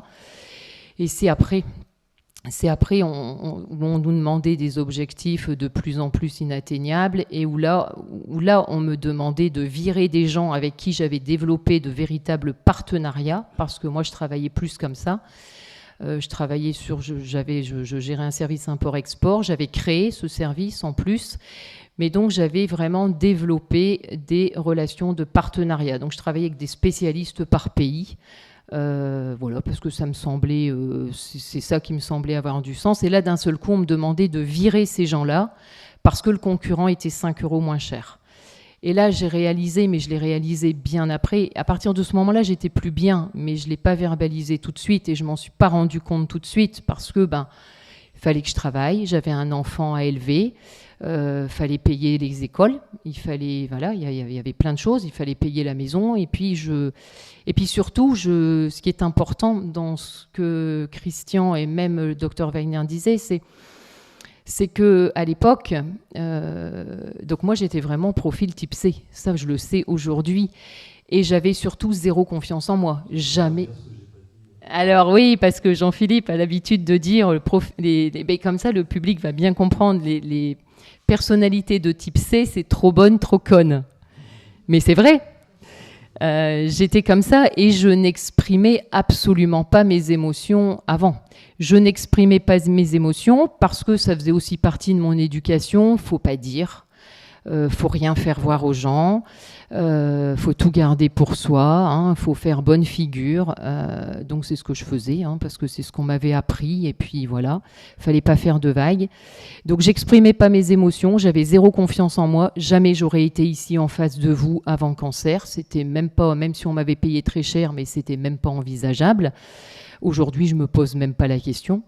Et puis, pas d'estime de moi non plus. Et là, quand j'ai commencé à prendre conscience, là, j'ai pas du tout confiance en moi, j'ai zéro estime de moi. Et quand on me faisait des compliments, ça ne me faisait pas du bien parce que je pensais qu'on se moquait de moi. Parce qu'à l'époque, j'étais pas moche, j'étais très moche. J'étais pas intelligente, j'étais plus que bête. Bref, j'avais rien pour moi. Mais je le pensais vraiment au plus profond de moi. C'était une certitude. Et puis après, je me suis retournée sur mon couple et je me suis dit, mais qu'est-ce que je fais avec cette personne-là ? Parce que ça ne me convient pas, en fait. Et donc, rien ne me convenait dans ma vie. Et puis, je me retrouve avec un cancer. Alors, j'ai pas fait tout de suite un matin en me levant. Hein. C'est pas aussi simple que ça. Ça a beaucoup cheminé. Par contre, à un moment, j'ai réussi à prendre des décisions très rapidement. Je dis pas forcément que c'est ce qu'il faut faire. Parce que, alors, il faut quand même, avant que j'en vienne à la finalité, je suis quand même à la base une personne assez cartésienne. Je ne fais pas n'importe quoi, n'importe comment. Je suis quand même assez réfléchie et je ne suis pas impulsive à faire des choses, des choix comme ça, sans avoir bien pesé le pour et le contre. Et néanmoins, à un moment dans ma vie, j'ai dit « Ok ». J'ai pris mon téléphone et j'ai dit à mon directeur général « Je ne reviendrai pas ». Il n'avait pas été présent durant tout mon parcours. Là, il était prêt à négocier, il était prêt à m'augmenter, il était prêt à me donner une promotion, la promotion que j'avais toujours voulu mais que je n'avais pas. Mais là, je me souviens, et là, c'était très clair dans ma tête, ça a été mon premier déclic. Je ne savais pas que j'allais lui dire ça, mais plus il me parlait, plus ça devenait clair. Et je lui ai dit, écoute Vincent, là, maintenant, je vais juste résumer parce que je crois que tu ne m'entends pas. Même si là, aujourd'hui, tu me proposes 10 000 € nets par mois, je ne reviendrai pas. Et je n'ai jamais changé d'avis à partir de ce moment-là. J'ai raccroché, voilà, je n'allais pas reprendre mon boulot. Je ne savais pas de quoi j'allais vivre. Mais en tout cas, c'était très clair qu'il ne fallait surtout pas que j'y retourne. Une semaine après, j'ai mis dehors l'homme avec qui je vivais. Donc, je me suis retrouvée sans salaire, sans travail, sans aucun salaire à côté, sans filet, sans aide, et avec un cancer. Sauf qu'à partir de ce moment-là, et c'est encore vrai à l'heure d'aujourd'hui, je n'ai jamais été aussi bien de toute ma vie. À l'heure d'aujourd'hui, j'exprime mes émotions. Si je veux dire à un ami ou une amie que je l'aime, je lui dis je t'aime, j'exprime. Si ça ne me convient pas, je l'exprime. Enfin, en tout cas, maintenant, je ne retiens pas mes émotions. Voilà.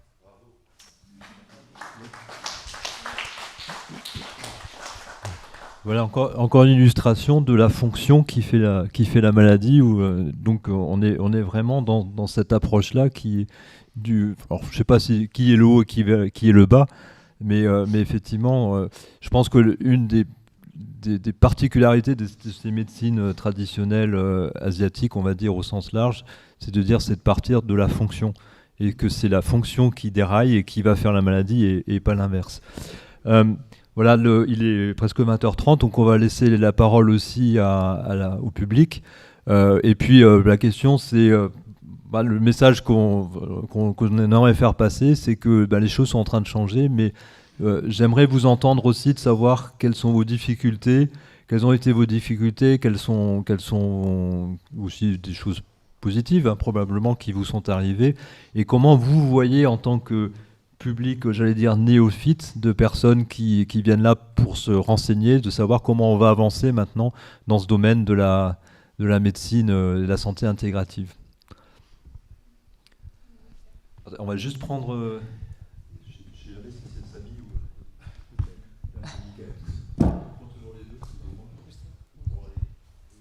Attendez, il y a...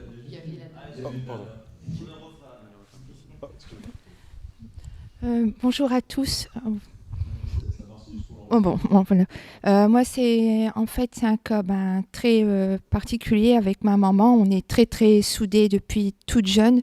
On est fusionnels, en fait. Si maman est bien, je suis bien. Si elle n'est pas bien, je ne suis pas bien. Donc, je vis un peu son cancer avec elle. Et moi, la chose étant faisant du yoga, faisant partie de l'envol de la grue, je fais le qigong. J'ai toujours été fort nature. Je fais du jardinage depuis toute jeune.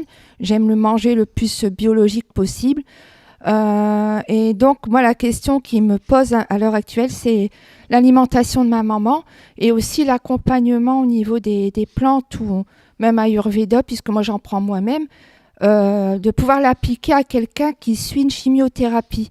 Donc, en fait, j'ai pensé à beaucoup de choses, beaucoup d'issues peut-être bénéfique pour maman, que je n'ai jamais osé mettre en marche, parce que n'étant pas docteur et en parlant à des généralistes, on nous dit souvent, écoutez, ça sert à rien, les tisanes, ça sert à rien.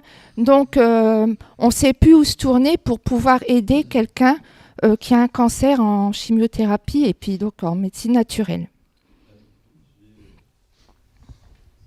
Je vais faire la première réponse et on va faire une réponse à deux pour montrer l'intégration de tout ça. Première chose, c'est que on se voit assez souvent en consultation avec votre maman et c'est juste avant la conférence que vous me parlez de ce souci-là.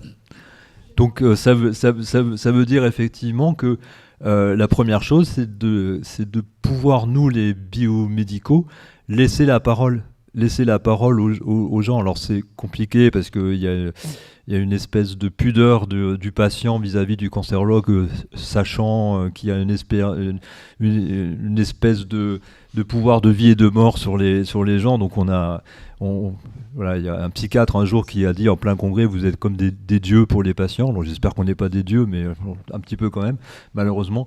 Et donc il y a cette première chose, c'est d'en parler. Ce qui s'est passé aussi dans ma carrière, c'est que très rapidement, les gens, ils avaient l'impression qu'ils avaient un cancérologue un peu plus ouvert que la moyenne, et que donc les gens commençaient à me dire, mais docteur, je prends ça. Je peux vous parler du lait de jument, par exemple. Le lait de jument, c'est un truc, en plus, bien dans l'est de la France, il y a une comment on dit, une ferme de juments à Flinger. Les laits de jument, la première fois que j'en ai entendu parler, c'était un scandale parce qu'il y a un cancérologue qui a fait un scandale au centre de lutte contre le cancer de Strasbourg parce qu'il y avait quelqu'un, alors il y a plein de gens en Strasbourg qui prennent du lait de jument. Mais très souvent, les cancérologues ne le savent pas. Et il y a quelqu'un parce qu'il n'y avait pas encore de frigo dans les chambres à ce moment-là, il a laissé son lait de jument sur la fenêtre en plein été, donc il a fait une intoxication parce que le lait de jument a été infecté, donc ça a été un scandale. Mais voilà, mais effectivement, et puis un jour, je vois débarquer le patron de la ferme de lait de jument, qui est l'ancien chef de protocole de François Mitterrand,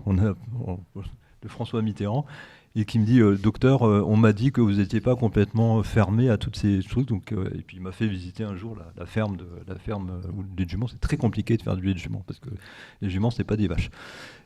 Et donc voilà. Donc la première chose, c'est d'en parler. J'ai essayé, et j'y suis pas arrivé à le faire. C'est que j'ai essayé à ce que mes assistantes soient toutes formées pour demander aux patientes s'ils ont un médecin homéopathe, s'ils vont voir un naturopathe, s'ils vont voir quelqu'un, etc. Mais bon, ça passe pas, donc c'est compliqué. Et donc la première chose, c'est parlez-en à votre médecin. Alors vous allez, dans 90% des cas, vous allez vous prendre une volée en disant c'est des conneries, de toute façon, faites attention, surtout en cancérologie. Ouais, mais il y a les interactions médicamenteuses entre les plantes et la chimiothérapie. Je pense on va pas nous brancher tous les deux sur le sujet parce que sinon on n'est pas sortis. Mais voilà, donc moi ce que j'ai appris, c'est qu'il y a juste une ou deux plantes où il faut faire attention. Le reste, déjà, c'est pas des dosages qui n'ont rien à voir avec les kilogrammes de chimiothérapie qu'on injecte en une fois. L'histoire des antioxydants. Les antioxydants, mais la chimiothérapie, ça fait de l'oxydation. Donc, donner des antioxydants, c'est diminuer l'efficacité de la chimio. Je pense que là aussi, la bombe qu'on envoie à chaque séance de chimiothérapie, ça n'a rien à voir avec les antioxydants que même prennent certains. Il y a des gens que je suis, avant que je fasse le tri, ils prennent 25 compléments alimentaires, enfin j'exagère à peine, 25 trucs. Donc la première chose, c'est parlez-en et puis faites-vous conseiller. Faites-vous conseiller parce que le problème, c'est oui, mais la boulangère m'a dit que ça marchait, le boucher m'a dit que c'était bien, etc. Et puis ensuite, le pharmacien il m'a dit tiens, prenez ça quand il y a un pharmacien un peu branché là-dedans. Donc la première chose, c'est faire le tri de tout ce que prennent les gens. Il y a des gens qui dépensent 250 € par mois de compléments alimentaires. C'est débile, excusez-moi. Donc voilà. Donc la réponse du naturopathe. Oui, alors effectivement, à plusieurs niveaux. Le premier point, c'est d'abord l'hygiène de vie et la nutrition. Ça, c'est certain que ça ne va pas interférer sur le traitement. de chimio. L'hygiène et la nutrition, c'est la base. La deuxième chose, effectivement, à partir du moment où vous voulez introduire des traitements naturels, que ce soit à base de plantes, de bourgeons, d'huile essentielle, effectivement, personnellement, mais c'est ma démarche, parce que j'ai vécu une expérience un peu de médecine intégrative d'ailleurs, parce que ma mère est partie d'un cancer, et quand j'avais 22 ans, et je l'accompagnais les 3 derniers mois. J'étais vraiment tout le temps avec elle, jour et nuit, j'avais arrêté mes études pour cela. Et à l'époque, il n'y avait pas de soins vraiment, il y avait de la morphine, c'est tout. Et donc, c'était le médecin de campagne, généraliste de campagne, qui venait, c'est tout, très régulièrement. Et on a beaucoup échangé ensemble. Et le fait qu'effectivement, on avait eu c'est un peu cette formation, cette approche du yoga, on essayait par des techniques respiratoires simplement de faire en sorte que ce qu'elle vit, ce soit le moins inconfortable possible. Donc ce sont vraiment c'est vraiment des apports, de l'accompagnement pour réduire un peu les souffrances. Et c'est ce qu'on a fait, et on a fait ensemble. Donc sans faire esprit, on faisait notre petit début de médecine intégrative entre ce médecin, ma mère et moi. Et en fait, à partir de cette expérience-là, je me suis bien rendu compte que c'était un sujet très sérieux, si vous voulez, le cancer. Donc en tant que naturo, j'ai jamais voulu soigner spécifiquement. Je dis non, vous voyez ça avec votre médecin. J'ai jamais voulu entrer dans cette démarche-là. J'ai jamais voulu être audacieux, prendre des risques, parce que je ne sais pas. Parce que je suis pas formé à cela, donc je pouvais pas me permettre.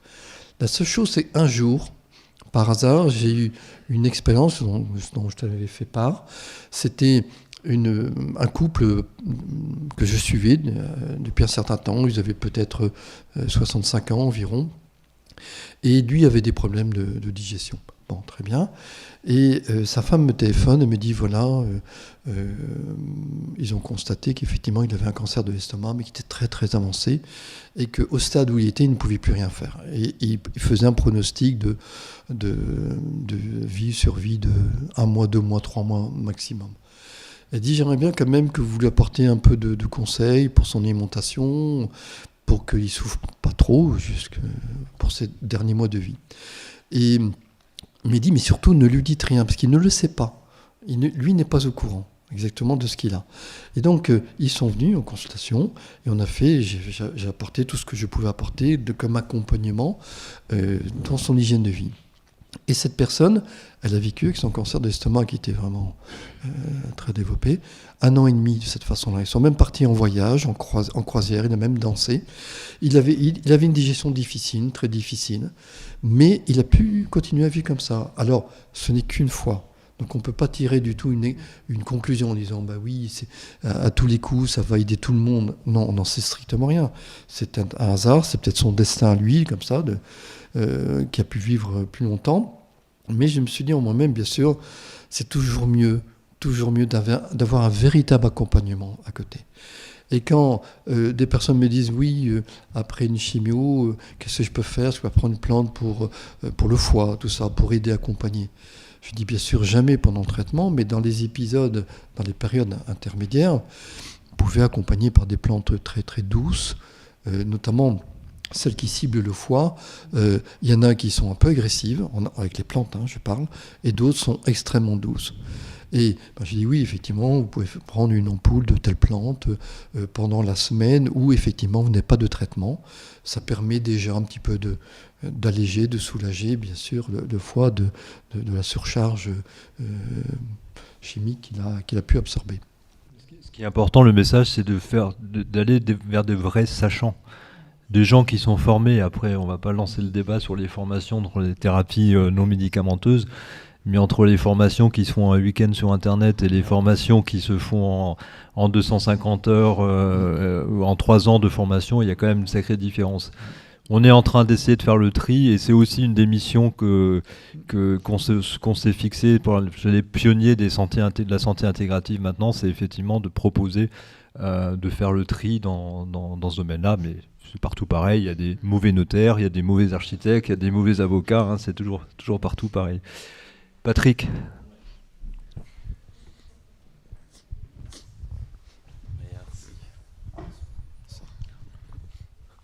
Alors tout d'abord, je vais me présenter. Je suis natif du Dunkerquois, j'ai grandi à Grande-Synthe.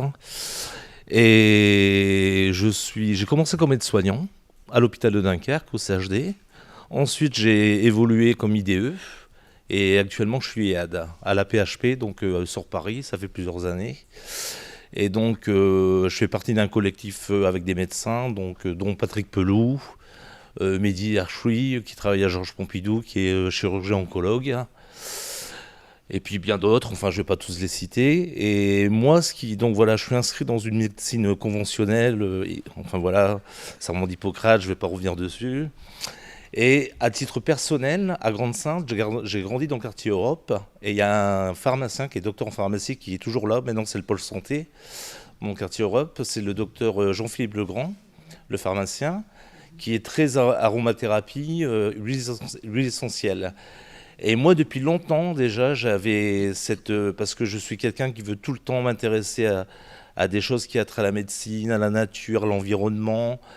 Et donc j'ai une confiance en moi dans tout. Je me sens à l'aise tous les jours. Je me lève, enfin je trouve que c'est merveilleux, la vie est belle. Enfin voilà, je vais de l'avant, je mange la vie. Enfin je goûte les choses, je partage, je crée du lien et je trouve ça formidable. Et quand j'entends Madame Carole, c'est ça de son prénom. Enfin je vous trouve admirable. J'ai beaucoup d'admiration pour ce que vous avez fait. Vous avez tourné une page, vous en avez ouvert une grande. Et ça, c'est merveilleux. Et donc, avec Jean-Philippe Legrand, il m'a formé à l'aromathérapie. Et en effet, pour rejoindre monsieur Christian Éloi, franchement, moi, alors j'ai fait le choix avec mon ex-femme, parce qu'on est divorcés. J'ai 3 enfants. Déjà, de ne pas vacciner les enfants pour faire travailler leur système immunitaire, d'une part. D'autre part, j'ai utilisé les huiles essentielles en fonction des saisons. Par exemple, ici, le Ravinsara, parce qu'on rentre dans l'automne, l'hiver. Le titri, l'arbre à thé, on va dire, l'arbre à thé. À chaque fois 2 gouttes sur le coin de l'oreiller, ou si on le prend, comment dirais-je, par l'appareil digestif, la voie buccale sur un sucre, ou éventuellement, moi je préfère le miel, voilà.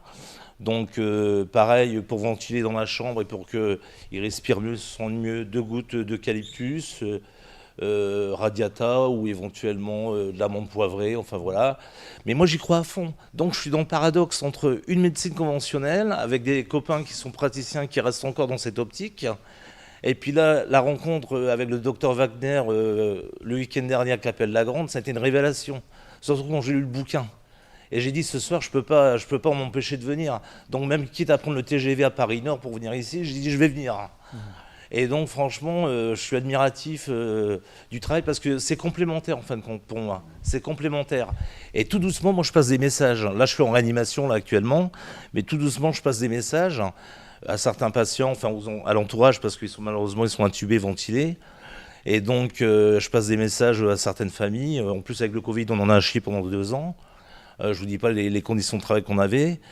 Et là, je suis à l'hôpital Saint-Antoine actuellement, et dans le 12e arrondissement. Et donc, je leur dis, voilà, prenez telle huile essentielle, mettez un petit peu sur l'oreiller, passez un petit peu sur le thorax, les jambes, tout ça. Et je peux vous assurer, des fois, il y a des miracles qui se produisent. C'est incroyable. Il y a des énergies qui passent. Et puis les personnes, en fin de compte, se réveillent. Enfin, voilà. Alors moi, je la fais en loose day parce que j'ai dit, professeur Guidé, ils vont m'engueuler, les praticiens, ils vont m'engueuler. Les Indes. On va convaincre l'autre Patrick de changer de... Oui, parce que je suis quelqu'un de très engagé en plus. Je suis avec Patrick Pelou, donc... De changer de logiciel, effectivement. Voilà. Tous ensemble qu'on va y arriver. Voilà, on est syndicalistes, je vous cache pas, on se bat parce qu'il faut plus de moyens humains. Parce que les patients ont besoin d'avoir plus de soignants à leur chevet, plus de médecins. Donc on a fait virer Martin Hirsch, je ne sais pas si vous avez vu. Martin Hirsch qui était président de la PHP, on l'a signé au tribunal administratif. Donc c'est bon, il est viré, c'est une bonne chose. Donc voilà, et puis de par mon parcours, là j'ai eu un entretien la semaine dernière avec la mutualité française, donc le PDG étant Éric Chenu. Et ils m'ont proposé un poste de délégué pour la mutualité française pour les Hauts-de-France. Donc voilà, je serai un partenaire volontiers, j'apporterai volontiers mon expérience et Et puis sachez que voilà, je compatis énormément et ce soir je suis en admiration devant Monsieur Eloi, devant Carole et le docteur Wagner. Enfin, je trouve formidable ce que vous faites, c'est un super boulot et franchement, je vais me faire l'ambassadeur auprès de Patrick Pelou, que vous avez déjà donc préfacé, enfin que vous avez dédicacé. Il y a Mehdi Archoui qui veut aussi le bouquin, je vais le prendre ce soir, et le professeur Granger qui le veut aussi. Oui, ça part à Paris, ouais. Donc voilà. Alors je m'arrête là-dessus parce que franchement. Oh, excusez-moi, je vous en prie. Voilà. Merci. Naturopathe parisienne revenue à Dunkerque. Ouais. Enchanté. Alors, en réalité, je ne pratique plus la naturopathie en cabinet. Voilà, c'est un choix que j'ai fait il y a quelques années. Mais comme j'ai l'habitude de dire, naturopathe un jour, naturopathe toujours, parce que c'est un art de vivre. Moi, c'est comme ça que j'aime bien parler de ça. Et par contre, il y a quelque chose qui n'a jamais cessé de me passionner et qui est toujours en moi et qui vient me titiller et me chercher tout le temps. Donc, c'est pas un hasard si je suis là ce soir. C'est ce que j'appelle, moi, l'éducation à la santé. Et ce qui me tient à cœur par-dessus tout, c'est de redonner l'autonomie à chaque individu pour qu'il puisse vraiment prendre en soin sa santé. Et ça a été un peu évoqué. Pour moi, il y a vraiment un sujet à développer. Alors peut-être que je ferai partie de ces personnes-là qui reprendront le bâton de pèlerin, comme on dit. C'est vraiment donner de l'information sur ce que c'est que ma propre santé, comment fonctionne mon corps, en démarrant par des choses simples. Il y a des gens qui ne savent pas où se trouvent leurs organes. Le foie, ils ne savent pas où c'est. Le rein, ça m'amuse parce que bon, je taquine un peu, mais le rein, souvent, les gens ne savent pas, ils ne le placent pas au bon endroit. Bref, mais tout ça simplement pour dire qu'il y a une méconnaissance du corps et du fonctionnement de son propre corps.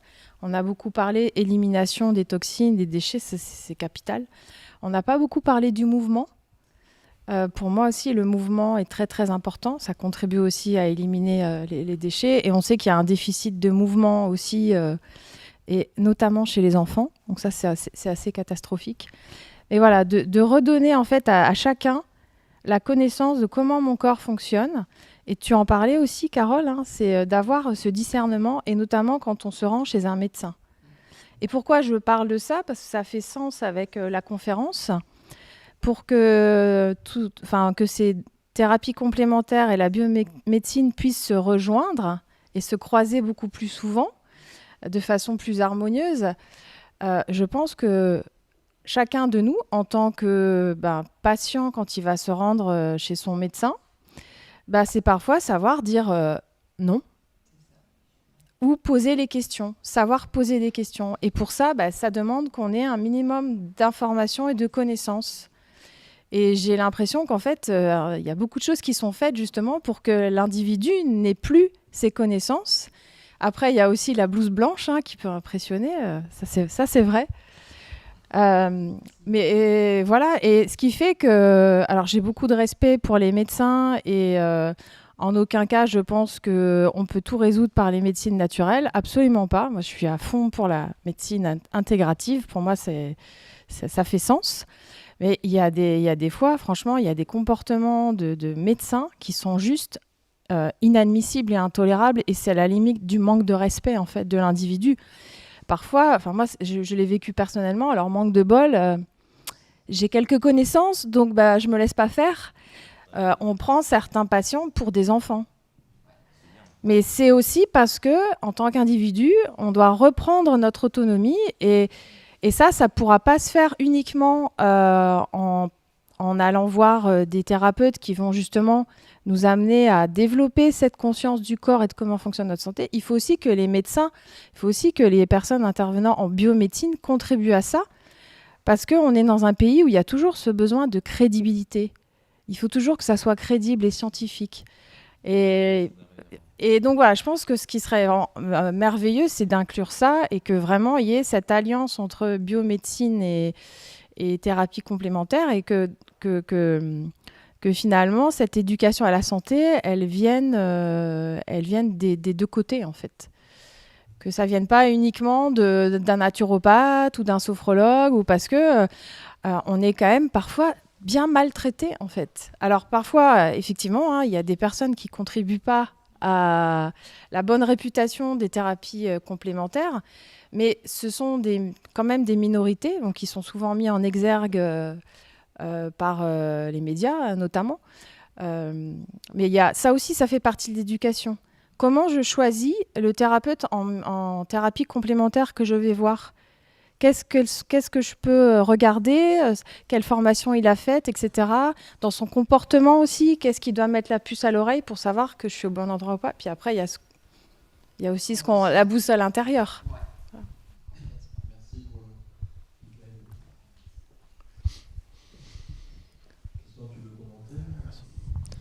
Non, je suis tout à fait aligné, en tout cas, avec ce que vous aviez dit, c'est évident. Et ça a toujours été dans ma nature et dans mon état d'esprit de vouloir coopérer et collaborer avec les médecins et les pharmaciens. Et c'était le cas. C'est-à-dire que même si je me souviens, quand je donnais des conférences sur le tout début de l'Ayurveda, les toutes premières, c'était dans les années 85, eh bien, j'avais 7-8 médecins, homéopathes bien sûr, de l'époque, hein, qui venaient, mais j'étais heureux comme tout de pouvoir échanger, partager, discuter avec eux. Et c'est pareil avec les pharmaciens, ce qui fait que je n'ai jamais eu de remarques d'ennui ou de la part des responsables de médecine, en tout cas officielle, jamais. Alors que j'ai connu, surtout au départ, des naturaux qui avaient des procès. Mais c'est normal. Se mettre dans un état de guerre contre, c'est pas de guerre.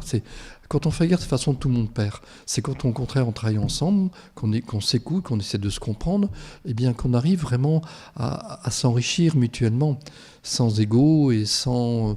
sans prétention particulière. Tout à fait. Hein. Et puis, je pense que le mouvement est en... Je ne vais pas dire en marche, parce que c'est en route.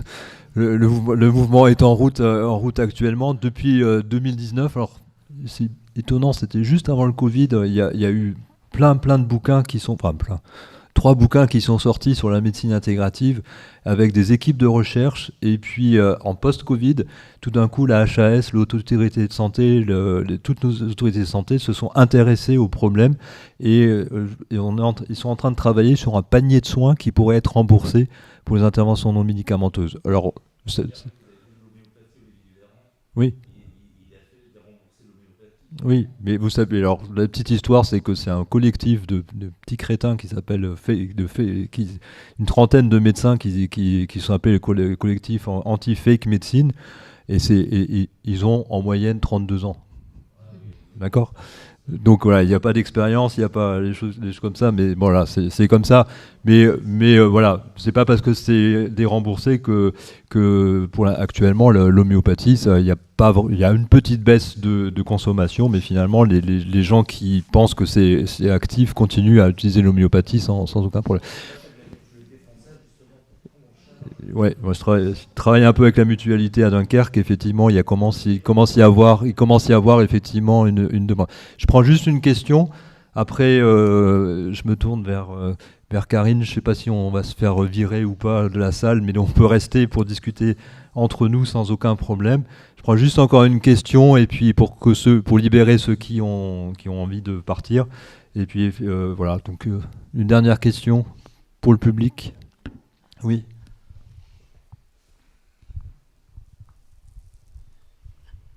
Voilà. J'ai donc eu un cancer du sein et on m'a conseillé l'hormonothérapie. Mais quand j'ai vu tous les effets secondaires, j'ai eu très peur. Mais je n'ose pas dire à l'oncologue que je ne vais pas prendre ces médicaments. Je n'ose pas le dire. D'un autre côté, je prends les produits Beljanski et j'aurais aimé savoir ce que vous en pensez.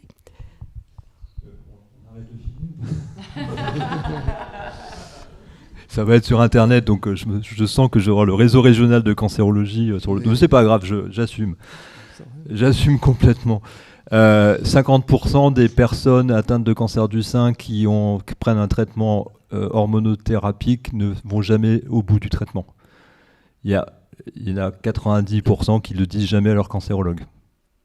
Alors c'est en fonction, ici dans le Dunkerquois, c'est pas tout à fait vrai, c'est beaucoup moins de gens qui arrêtent, mais à Paris, c'est plus de 50% des personnes qui doivent avoir une hormonothérapie qui ne la prennent pas et ne le disent jamais à leur cancérologue. Donc voilà, c'est votre corps, c'est votre décision, vous avez pris la bonne décision.